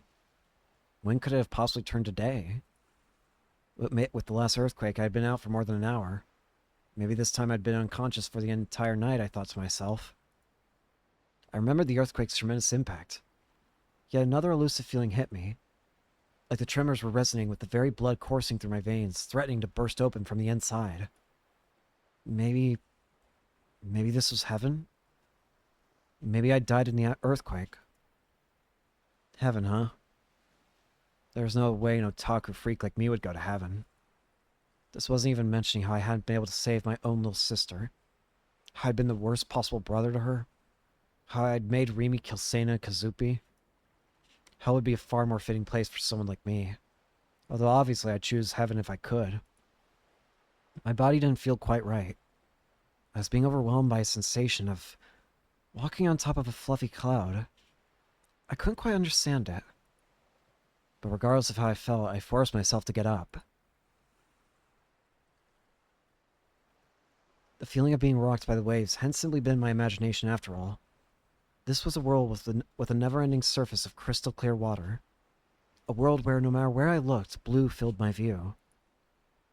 And I had been right in the middle of it, lying down. Where was I? Was this really heaven? But I felt like I'd seen this scenery before. That sky. Where is it? A voice resounded within my mind. A voice which rose from the depths of my memories.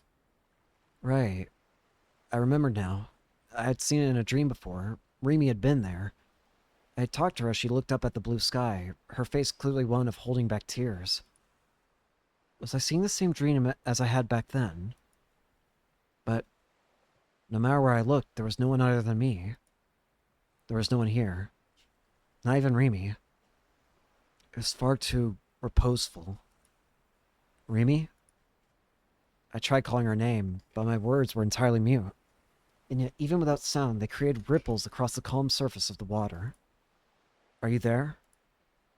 Sound was a series of vibrations, and those vibrations in turn created waves. Among those waves, just like I had been a few moments ago, there was someone lying down. I stood up. My field of view expanded. The one drifting along the waves was Rimi. She was so unbelievably pale, she appeared as if she was dead. Her eyes were closed, and both her hands were resting gently on her chest. And she simply stayed that way, facing up to the sky, not moving even a single inch. Rimi, wake up. Even though I called out to her, she didn't react. She was dead. I knew that for certain. But it wasn't just her. The world itself was dead. And so I just stood there, not knowing what to do. Right at that very moment, Rimi's prone body gradually sank beneath the surface of the water. As soon as I realized what was happening, she was already completely submerged. How was I standing on top of the water at all, I wondered. Curious, I fixed my gaze below the water's surface. Beyond it, there was only darkness. The sky was so bright, and yet, even though the water was so clear, below it, there was only an eternal darkness that seemed to swallow all. And Rimi, still lying on her back, was slowly sinking farther and farther into its depths. I had to go after her. I needed to wake her up, but as soon as that thought crossed my mind, even though I had been able to stand on the water until then, all support suddenly disappeared out from under me. I sank. My body grew heavier with each passing second. It was like I was underwater, but it wasn't as though I couldn't breathe. The water was very warm, too. I just wanted to drift within this comfortable sensation for all eternity. That was the way it made me feel. If I had to give an example, rather than ocean water, it was more like amniotic fluid. This very well might have been how a fetus felt inside its mother's womb. I thought the darkness continued forever, but in truth there was a bomb to it. It was so dark I couldn't even see my feet. I simply felt an odd, sticky sensation on my soles. I stood in the middle of the darkness. When I looked up, I found I could no longer see the surface. That blue sky, too, had been veiled completely by the darkness. The sole source of light was a single ray that descended down from above like a thin thread. Much like a spotlight would, it pointed to a single place. And yet, unlike a spotlight, there was nothing beneath it to be illuminated. It only lit up a meaningless spot. Nervously, I stepped into the light. It was ever so faint and gentle, but the moment I bathed in it, my chest began to ache. What was this sensation? It almost felt like I could cry at a moment's notice, as if my heart itself was being rended. That was the sensation that overtook me. Where could Rimi be right now after sinking all the way down here? Relying on the faint light source alone, I made my way out from beneath the spot of light, then searched the darkness. Soon my toes had something soft and yielding. I kneeled down, and this time I tried touching it with my hand. What I felt was so cold it was capable of freezing my very fingertips. Little by little, my eyes adjusted to the darkness. And before long, I realized something. I was touching a person. A person lying collapsed on the ground. Rimi. Wake up. I tried shaking her. Rimi, wake up. But there was no reaction. She wasn't breathing. Taking her feeble hand, I measured her pulse. She was dead. She had no pulse whatsoever. Dismayed, I strained my eyes to examine the surrounding darkness, only to find that she wasn't the only one. Countless other Rimis were collapsed on the ground, almost as if this place were a burial ground. And every single one of them was dead. This was a graveyard. The graveyard of her heart. That was how it felt to me. Suddenly, countless bubbles sprang forth from before my eyes, and within each and every one of them I could see different visions being displayed. An instinctive realization came to me, and I knew then that these were Rimi's dead memories.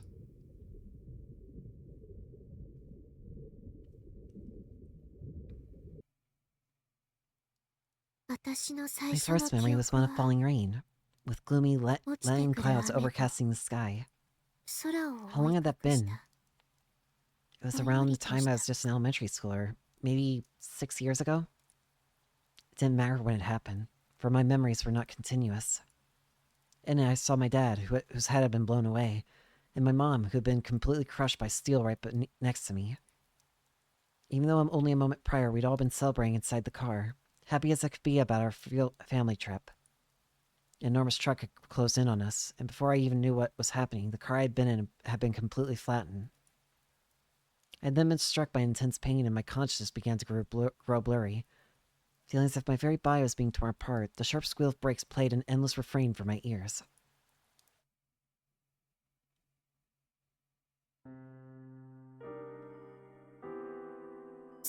My next memory was of a radiant light shining down on an operating table and a man's voice.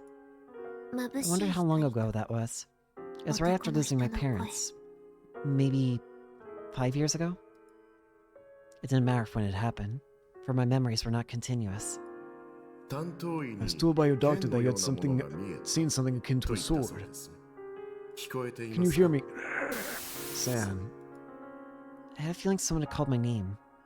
I could no longer recall what exactly that name was, for it was now a dead name. Seems as though your wounds have not yet healed. Imagine having your parents die before your very eyes must have been quite the shock. Well, I am more than satisfied with only being heard. I am Naroseki Nichi, the honorary director of this AH Tokyo General Hospital, as well as one of its sponsors. You are here because there exists a possibility of you being a gigomaniac. And by all means, I wish for you to awaken to that power. Fortunately, you have no more existing relatives, so we should not experience any troublesome guests knocking at our door. With that being said, beginning today, you shall be treated as deceased. From this moment forward, you shall spend your days in this basement. You needn't fret. No one knows of this room but I. So I beseech you, put your utmost into awakening. I have high hopes for you. You are a guinea pig, and I will take the full liberty of enacting various experiments on you in order to determine what is necessary to awaken the powerful unawakened. I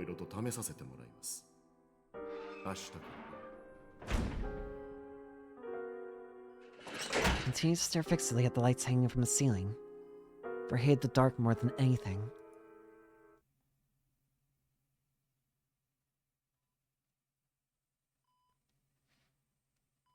My next memory, too, was of a radiant light shining down an operating table, and a man's voice.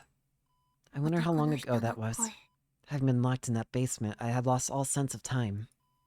It didn't matter when it happened, for my memories were not continuous. Jesus.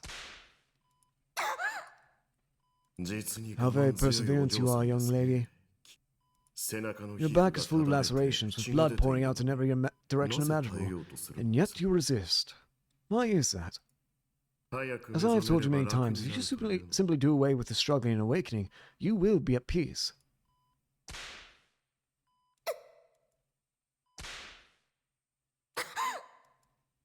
I continued to stare fixedly at the lights hanging from the ceiling. For if I did so, my vision would be rendered paralyzed, and it would soon all be over without me having to see anything anymore.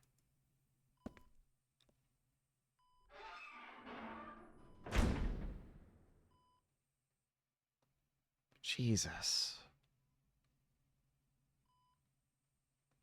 My next memory, too, was of a radiant light shining down an operating table and a man's voice. I wonder how long ago that was. Having been locked in the basement, I had lost all sense of time. It didn't matter when it happened, for my memories were not continuous. Is it painful? I'm merely cutting the surface of your skin. As much as it will bleed, it will not be enough to kill you. If we leave it untreated for 3 days, it will suppurate, and then the itching should begin in earnest. That is when the real experiment begins. But please, worry not. I'm a doctor, and one that is more than capable of handling a scalpel. Let's see, about 10 locations should suffice. I continued to stare fixedly at the lights hanging from the ceiling. For if I did so, my vision would be rendered paralyzed. It would soon all be over without me having to see anything anymore. Each version of her is thinking the same things. Stare at the light and let it paralyze her. My next memory, too, was of a radiant light shining down an operating table and a man's voice. I wondered how long ago that was. Having been locked in the basement, I had lost all sense of time. It didn't matter when it happened, for my memories were not continuous.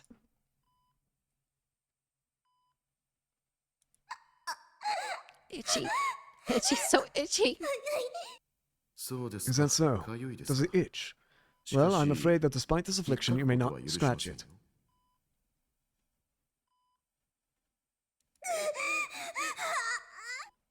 Humans are quite the interesting creatures. They can handle pain to a surprising extent, but the same does not apply to any form of itching. To this end, rather than pain, utilizing itching may prove far more effective for shattering one's psyche.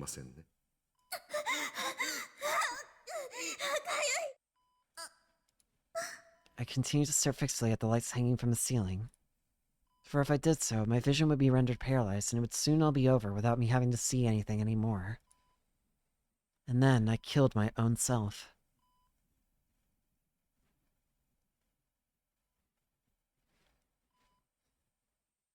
My next memory, too, was of a radiant light shining down an operating table and a man's voice. I wondered how long ago that was. Having been locked in the basement, I had lost all sense of time. But it didn't matter when it happened, for my memories were not continuous. Jesus Christ. I suppose this constitutes as comminuted fracture of the upper left arm.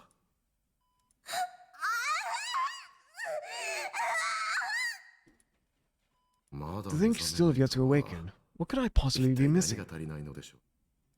We shall leave today's experiment here. Please, rest well in my absence.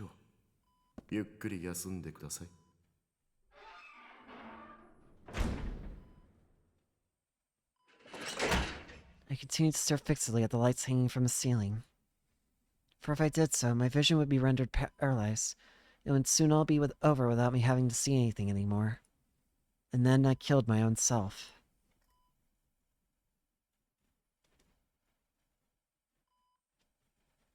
My next memory, too, was of a radiant light shining down an operating table, and a man's voice. I wondered how long ago that was. Having been locked in the basement, I had lost all sense of time. It didn't matter when it happened, for my memories were not continuous.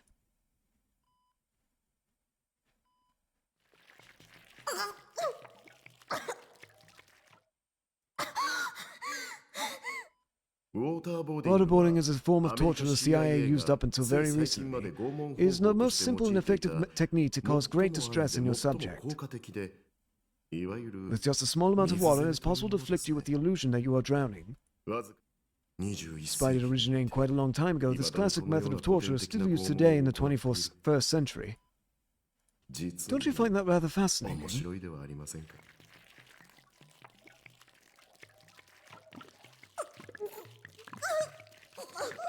I continued to stare fixedly at the lights hanging from the ceiling. For if I did so, my vision would be rendered paralyzed, and it would soon all be over without me having to see anything anymore. And then I killed my own self. It's just repeating.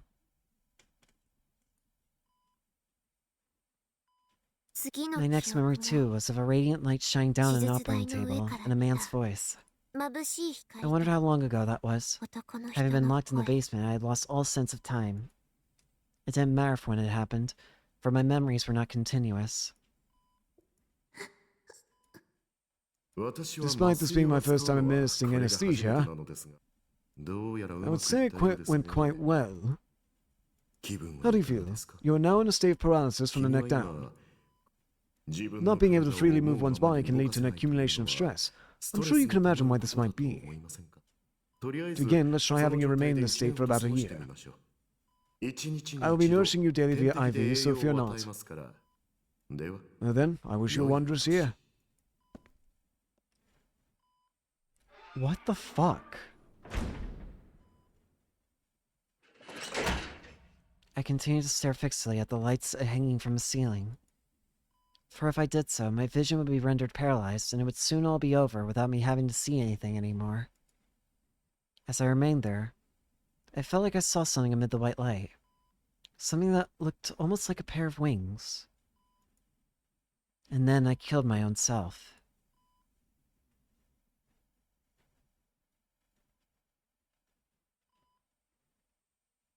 My next memory was of a radiant light above me, an operating table, and nothing more. I wondered how long ago that was. Having been locked in the basement, I had lost all sense of time. It didn't matter when it happened, for my memories were not continuous.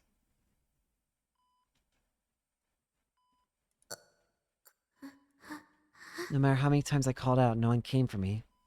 Nothing moved, and I couldn't move anything. Not even a switch of a finger. I simply stared vacantly at the light hanging from the ceiling. There was nothing else I could do. As I remained there, I felt like I saw something amid the white light. Something that looked almost like a feather fluttering about. And then I killed my own self.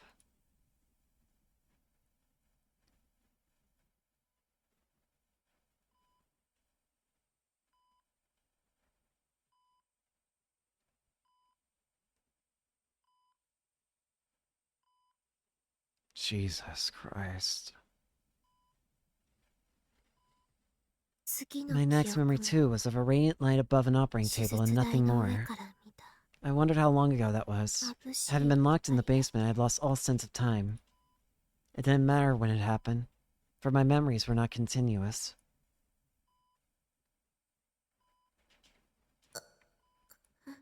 No matter how many times I called out, no one came for me. Nothing moved, and I couldn't move anything. Not even a twitch of a finger. I simply stared vacantly at the light hanging from the ceiling. There was nothing else I could do. As I remained there, I felt like I saw something amid the white light. Something that looked almost like feathers fluttering about. And then I killed my own self.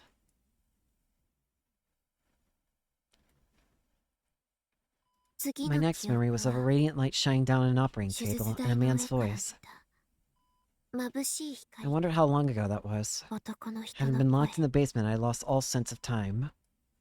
It didn't matter when it happened, for my memories were not continuous. A truly hideous sight. You have spent one entire year's time laying there. How do you feel? Covered in your own feces, reduced to nothing but skin and bones, and robbed of your very dignity. How does this all make you feel? That is what I ask. Though I must say, please, worry not. I will not kill you. It's been about 3 years since this experiment began. I've grown so immensely fond of you, I can hardly contain myself. You're an irreplaceable subject to me. Forcibly awakening a gigalomaniac is extremely difficult, and takes quite a long time. Even still, I need you to awaken quickly. I have high hopes for you, son. I continued to stare fixedly at the lights hanging from the ceiling. For if I did so, my vision would be rendered paralyzed, and it would soon all be over without me having to see anything anymore. As I remained there, I felt like I saw something amid the white light. Something that looked almost like feathers fluttering down, together with a pair of wings.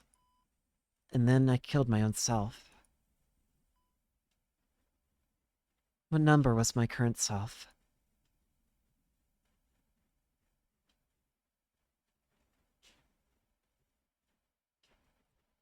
That's enough. Make it stop. Please. To think there was such a tragic past behind Rimi's smile. I took one of Rimi's corpses that was lying on the ground and brought it close to my chest.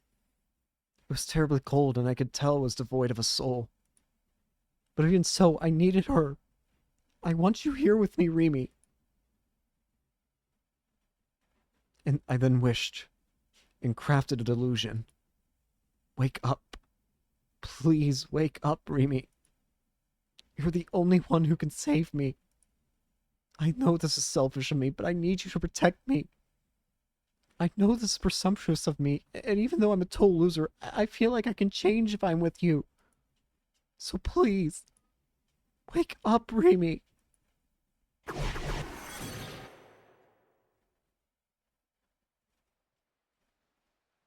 The next thing I knew, I found myself in the blue-filled world once again.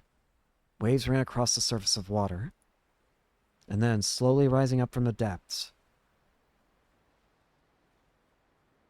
were countless Rimis. Every one of them had their eyes closed and were standing still as could be on top of the water. Eventually, they started moving. However, they didn't do so using their legs, but simply glided across the water. One Rimi then overlapped with another, and that same one overlapped with yet another. They're becoming one. The Rimis are merging together. Becoming one. Dumbfounded, I stood there and watched. Eventually, there were only 4 of them left, then 2. And then the last 2 Rimis slowly melded together and became one. Hey! Her eyes opened, and then she looked at me. Could this Rimi have been the one I knew? That Rimi? Or was it an entirely different one? I didn't know. I was afraid to call her name, so I waited for her to say something. But instead of speaking, she showed me a warm smile. Yeah! Raising her hand to her head, she struck her usual pose. Rimi, is it really you? Yeah.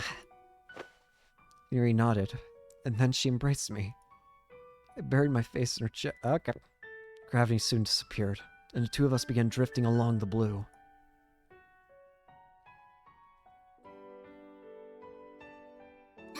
I heard your voice, Taco. Wake up, Rimi, you cried out to me. Thank goodness. Thank goodness. They're still lying on the ground. Rimi held me as she gently stroked my hair. I couldn't describe how wonderful that felt. It was as if the very essence of all her kindness and warmth was enveloping me. It reminded me of how I felt when my mom hugged me when I was a kid. How safe I'd felt in her arms. I wanted to stay like this forever, but at the same time, I wanted to confirm myself that she was really Rimi. So I turned my head just enough to look at her face. Are you crying? For me? You're such a crybaby, Taco. Even with the horrific past behind her, she still had the brightest smile. I remembered everything, you know? All the countless things I erased by killing my own self so many times before now. But I wonder if it would be easier if I didn't remember. Rimi. Rimi, despite looking like she was about to cry, still made an effort to show a smile. She entwined her fingers with my hair. Hey. Do you wanna... Huh? Before I knew it, my chin had forcibly been raised slightly.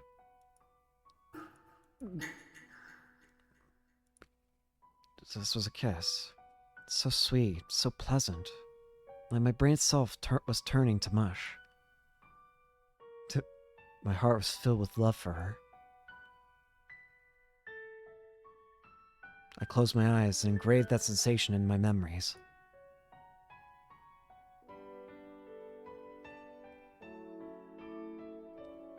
When I opened my eyes again, I was back in my room. Rimi was lying down on the floor with me still in her embrace.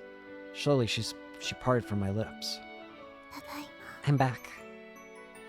Yeah. Rimi was acting shy. Something I found incredibly cute. Our eyes met. Two of us were blushing hard. The girl's body's always been this soft. Pretty for what? Finally, I got a real girlfriend. Nobody would ever call me an unpopular taco freak ever again. I did promise I'd protect you after all. You'll protect me? I will. I'll protect you, Takumi. And Nana-chan. What was she trying to say? Ignoring my confusion, Rimi averted her gaze from me and looked up at the ceiling. Before, I had Takumi save my heart. And now I've had Taku rescue my heart. So this time, I'll be the one who protects you two. I still don't understand what she meant by Taku and Takumi.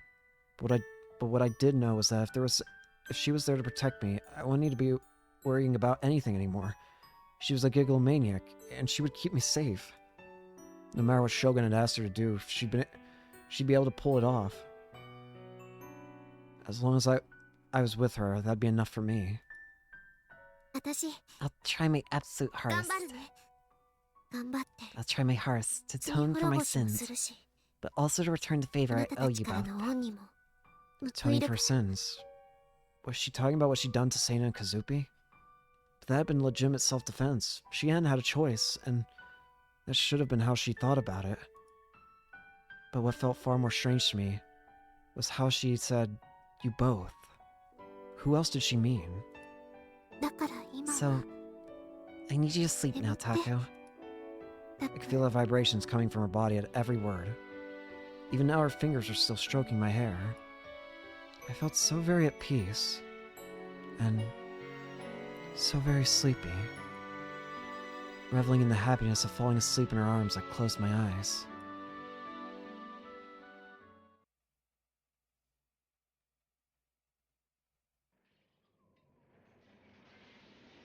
By the time Sakiata Rimi left the container, the world around her had changed beyond recognition.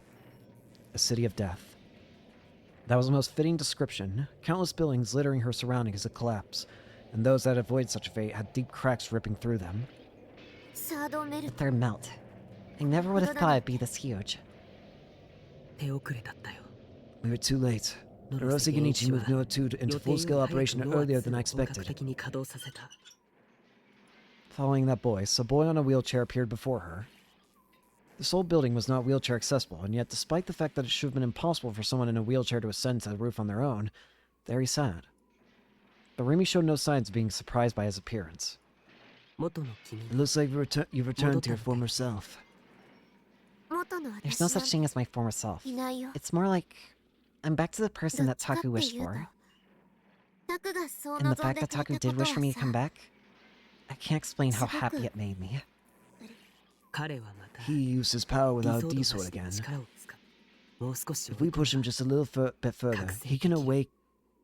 It's okay. You can leave Taku alone.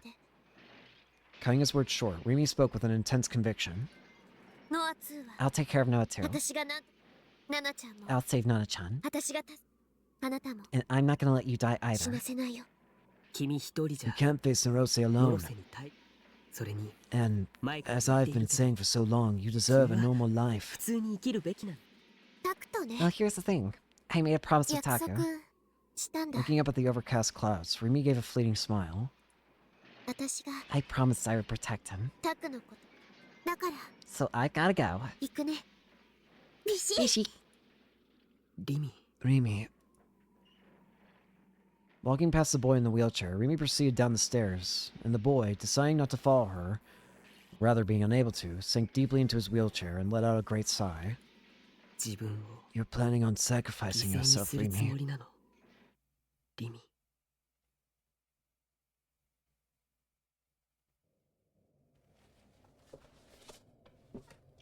Noah too, the bringer of calamity, or perhaps the creator of a utopia for humanity. Whichever it was, it meant nothing to Rimi. Whichever it was something Rimi had to destroy. Noah 2's location was already a known fact to her, a mutual recognition, silently yet tactfully planted into the people's consciousness. Despite being right in front of Shibuya Station, despite the building having been demolished for years, it was there, with no one suspecting a thing, no one even trying to go inside. Rimi opened the door toward the former planetarium, where no signs of human presence could be found, and stepped inside.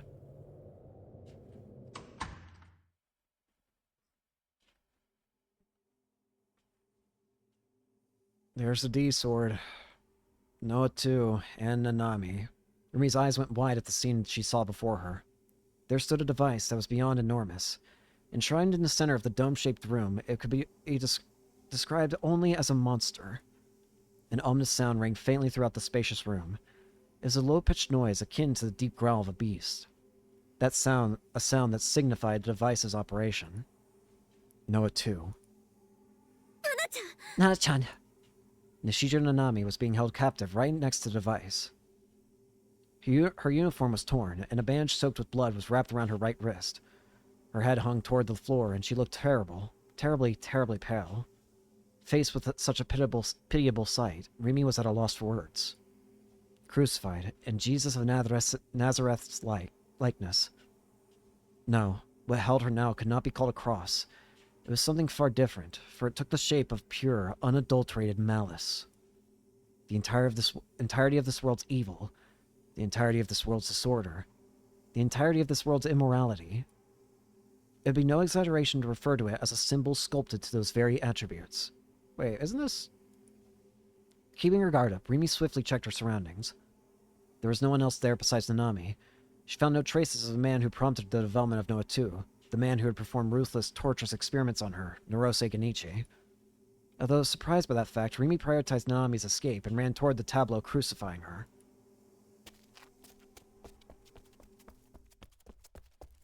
Nana-chan, hold on. Hang on.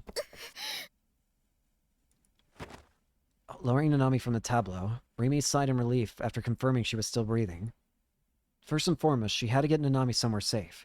To achieve this end, Rimi went to pick her up. However...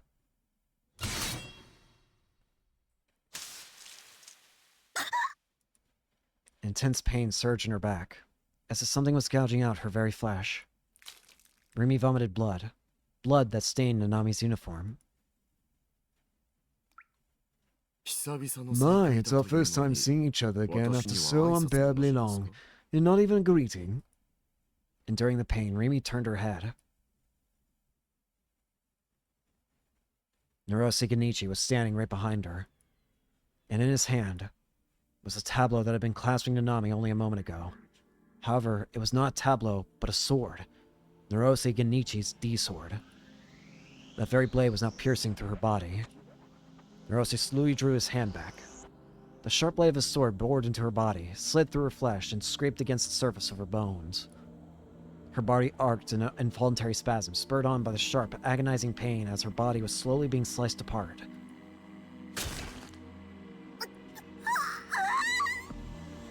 Shouldn't you be more accustomed to pain?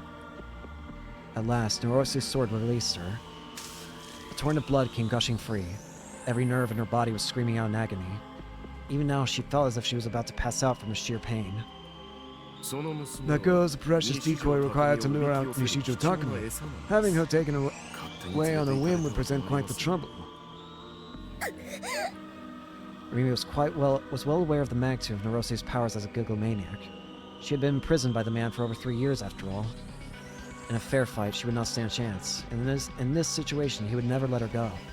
The mere idea of doing so would have been unfathomable to him. At the very least, I have to make sure Nana-chan escapes. The taste of blood spread through her mouth. She was continually assailed by the fierce urge to vomit. The open wound on her back was hot, as if seared by flame.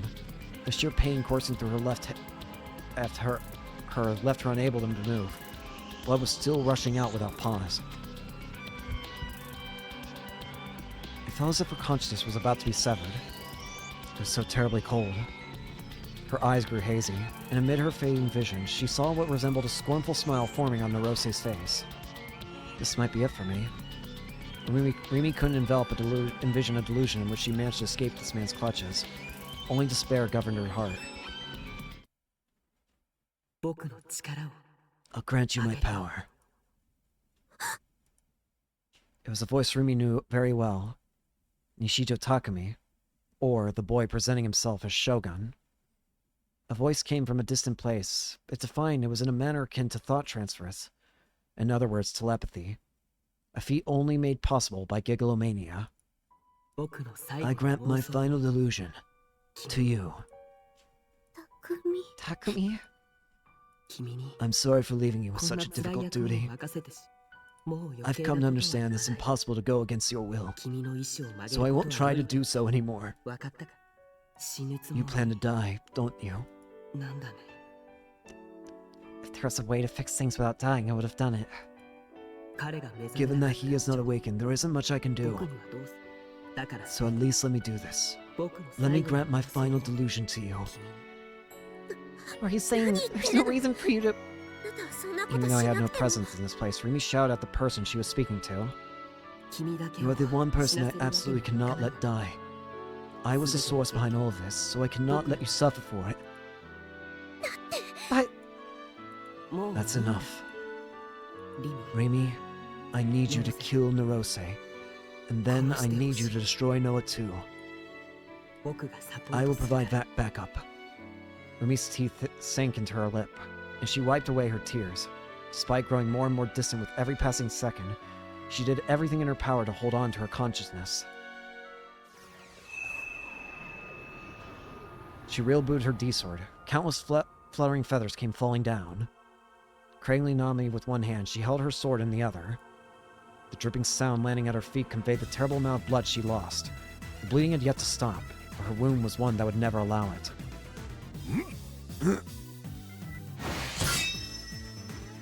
A single slash on Narose's D-sword, one capable of bringing down all that stood against it. Rimi took the blow with her sword as she covered for Nanami, but the difference in weight proved fatal. Rimi could not take one of Narose's blows head-on with her small build. She was blown backward, and she slammed into the wall behind her. A crack tore through the wall of the planetarium's dome. I even went to the great trouble of letting you live, and this is how you repay me. Do you still desire more torment? Narose slowly walked toward Rimi. His face was one of pure, unending confidence. Every facet of his being stood high above, looking down on her with great derision. Ever the sadist, aren't you? Rimi grinned, but her smile was a strained one. And then, for some reason only she could have known, she swung her sword toward the cracked wall behind her. The wall collapsed, exposing the scenery of the outside world. It was raining. Dense rain clouds coated the sky. Do you mean to run? I won't run away, but... Rimi sat Nanami down on the ground, releasing her from her hold. Still holding her sword tight, she wrapped her arms around Nanami from behind. Nana-chan has nothing to do with this. Rimi crafted a delusion, a single dazzling ray of light.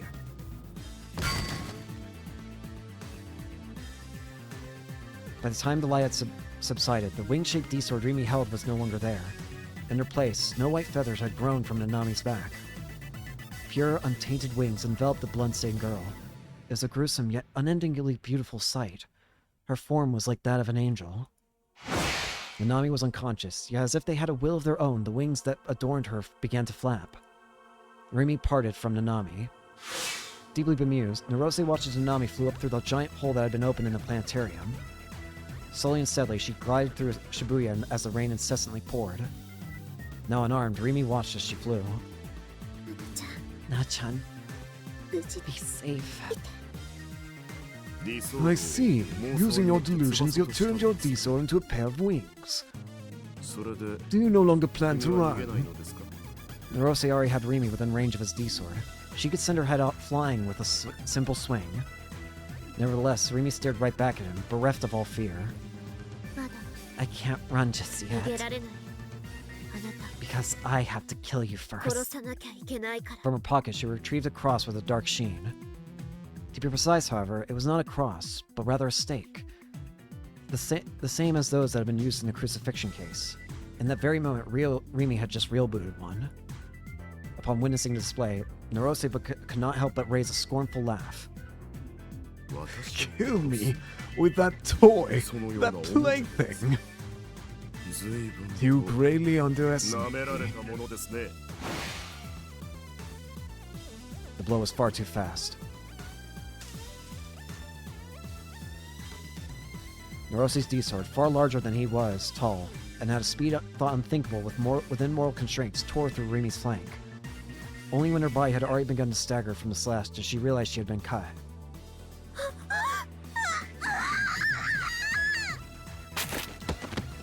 Rimi collapsed, screaming at the top of her lungs from the sheer pain. Narose's attack was not meant to kill. He could have killed her whenever he wished at this point, but he intentionally refrained from doing so. Approaching the writhing girl, he trampled down on her arm. Immediately alternating between pained breaths and gritting her teeth, Rimi eventually stopped moving, for she had no other choice. The tip of Narose's enormous sword was right up against her blood-drenched back, but he had yet to pierce her with it. Would you be so kind to say that one more time? Stop! I will not stop. In light of her request, Narose pushed his sword forward with great strength.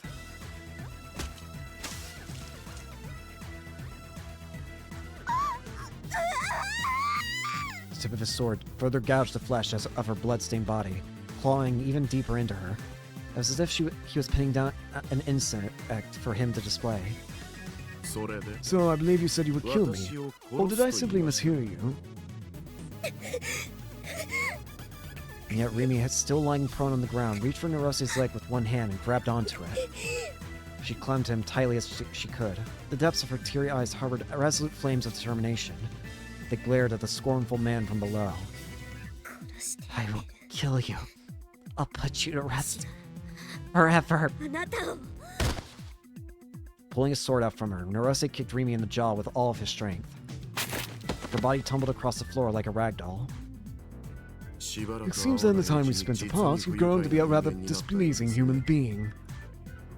You have served your purpose. I let you live believing you were worth using later on, but I find myself no longer in need of you. Rimi was on the verge of death. She tried pushing her body up from the floor and crawling toward Narose. But without her D-sword and being unable to walk, she might as well have been dead already. Until the very moment your life slips away, I ask that you never let those impertinent remarks leave your mind. But before you reach that end, I propose... yes. How about I torture you every day for, let's say, 30 years. Inside a delusion, of course.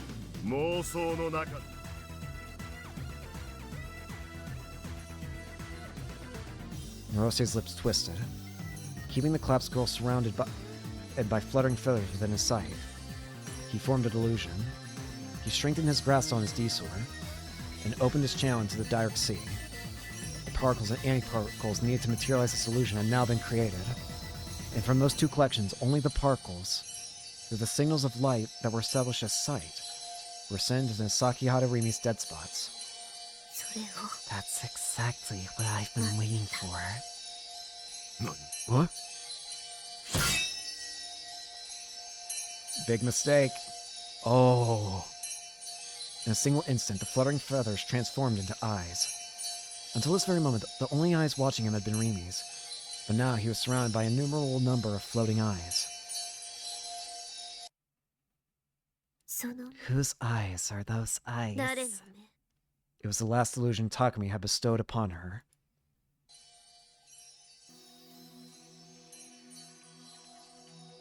Erosion. The particles Narose had sent were impeded by the countless eyes, rendering them unable to reach Rimi's dead spots, and those eyes, connected to their direct sea, discharged many anti-particles. An indomitable defense which canceled out the power of a gigalomaniac. Only because he was Nishijo Takumi. Only because he was a gigalomaniac powerful enough to create a human. Only because he had exhausted the final embers of his own life. Could such a monstrous delusion have been real-booted? He was eyeing, astonished by the eyes surrounding him, Narose gulped. No matter where he looked, there were only eyes watching him. Not only did their numbers refuse to dwindle, but they grew with no end. They barred Neurose's entire field of vision, and then they moved in toward him. Neurose was instinctively overwhelmed by an intense fear. Gritting his teeth, he swung his D-sword. The cut eyes gushed blood, closing their eyelids and vanished. But right behind every eye, there was another. No matter how many cut down, their numbers remained the same. Don't look at me! それなら If that's what you want, then don't open your eyes ever again. 目を開けなければいい Neurose suddenly felt a great pressure on his chest, and in the very next moment, signals of pain sounded in his brain.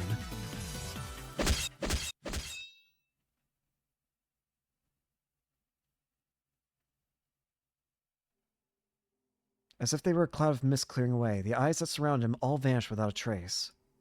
Before Neurose's eyes stood Rimi, and in her hand was the cross-shaped stake lodged deep in Neurose's chest. And thus that was his end. After confirming Neurose's death, Rimi fell to her knees, debilitated. She was bleeding terribly, her face pale as porcelain. She was barely even conscious now. Pained, irregular breath seeped from her mouth.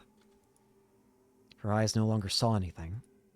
She could still faintly hear the ominous sounds of Noah 2, designating its status as fully operational. I guess I've got no choice but to entrust someone else with destroying it. ごめんね I'm sorry, Taku. タク In a faint, almost inaudible voice, Rimi whispered into the air.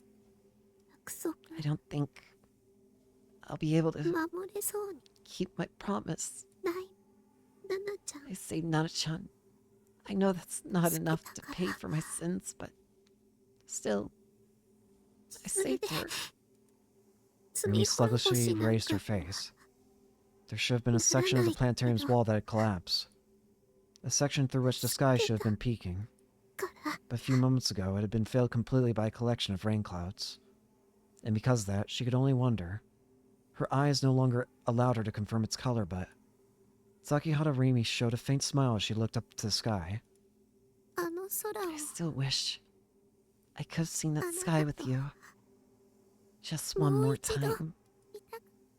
く Taku. Thank you. ありがとう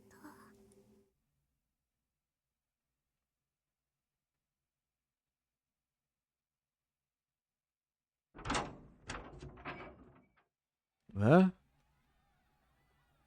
When I opened the door to my base and stepped out, a clear blue sky jumped into view. I had the feeling that it had been raining, but it must have cleared up pretty fast. I hadn't been able to find Rimi anywhere. She had vanished without a single word to me. Once again, she had disappeared on me. I'd been waiting and waiting for hours on end, but she never came back. Instead, waiting outside my base was... you. Shogun! 将軍 Moving very slowly, the wrinkly boy in the wheelchair looked directly at me. Terrified, my legs gave out on me and I fell to the ground. 君は You're free now. これから Huh? 僕は In less than an hour, my あと time will 1時間 come. もしないうち君に The 脅威を与える entity 存 posing a 在 threat to you は was killed by リ Rimi. ミが殺し Hearing て her くれ name was sent a wave of relief through me. Rimi had tried her hardest to protect me? 青井瀬名と折原 I was the one who hid Aoisena and Horihara Kazue's corpses. ナナミ Nanami was safely 病院に admitted to the 収容 hospital. されただから君はもう Therefore, you're free now. I didn't understand. Wasn't he my enemy? What about Rimi? リミはどこ Where'd へ she go? リミは Rimi won't be coming back. え What? それじゃ Adieu. Shogun, skillfully maneuvering his wheelchair, turned his back to me.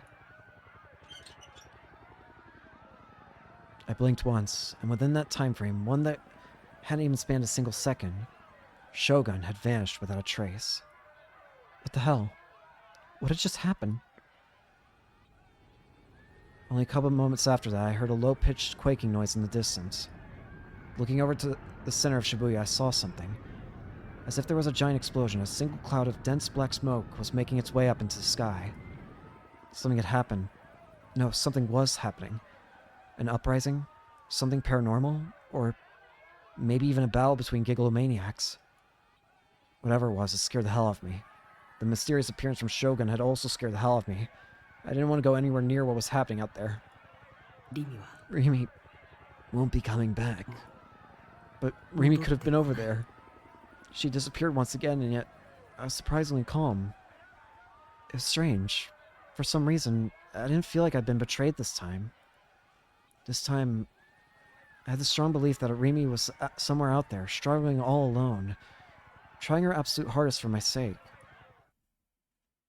But Rimi, haven't you done enough?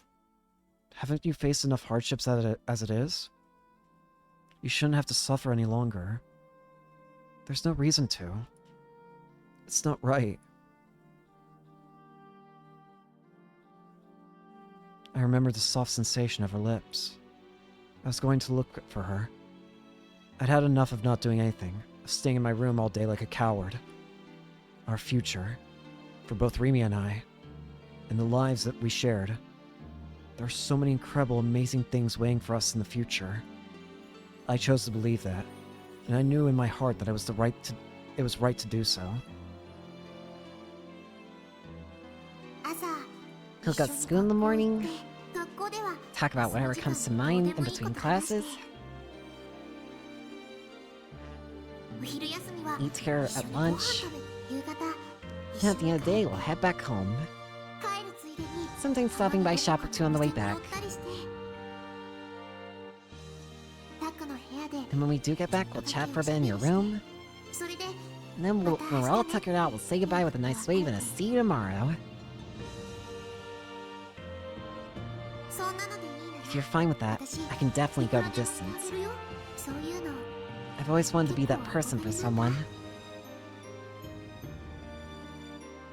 Now I understood. I understood what she had meant by those words. How much she wished for such a simple life. When I thought back on everything, I realized that the time I'd spent with her had only been a few hours in total, but I had loved every last second of it. I was always happy when I was with her. To me, who had gone through every day all alone as a shut-in, living as though I was dead, Rimi's smile had been my sole source of hope. It told me that a bright future existed ahead of me. Rimi had smiled for my sake. So now, she should smile for her own sake. I believed she would come back. But this wasn't my usual escapism of hoping to avoid reality. No. This was my resolve. I would believe only in her, for she had promised me she would be with me forever. So get moving. Move your ass, Nishijo Takumi. And so in order to see her again, I head toward the destroyed Shibuya. Wait for me, Rimi. I'll find you. I know I will. And this time, I'll stay by your side.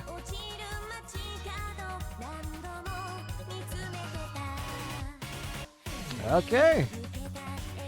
That's Rimi's ending.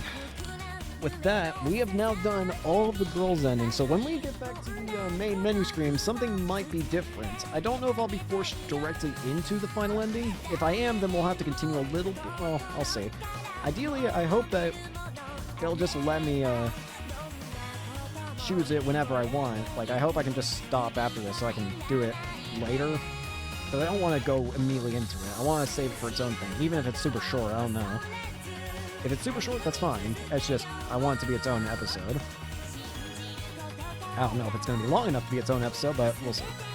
Still, though, that was an awesome ending. Can I just say it was so cool seeing Tagumi's last delusion, though? The whose eyes are those eyes delusion was really cool, I thought. Forcing Narose to have to witness all of it. All of the eyes. I thought that was really cool. But, yeah. With that, man, to think, for so long I've had this game in my mind because of how I didn't finish it on my first go-around, and yet now here I am, almost about to get the final ending now. But we're gonna have to see what happens when we go back to the main menu, because apparently all the guide mentions is that when we go back from the title menu, it's accessible from the title menu after all the other routes. So I don't know if that means, like, it sounds like a new option will be accessible, is what it sounds like to me.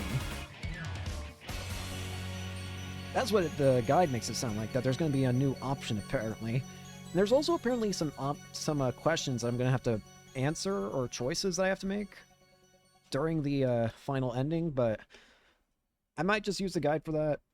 Apparently, if you... Actually, it says here, I'll probably just use them on my own, because it says any deviation from above will result in ending A. Reach the anima image ending. Anima archetype.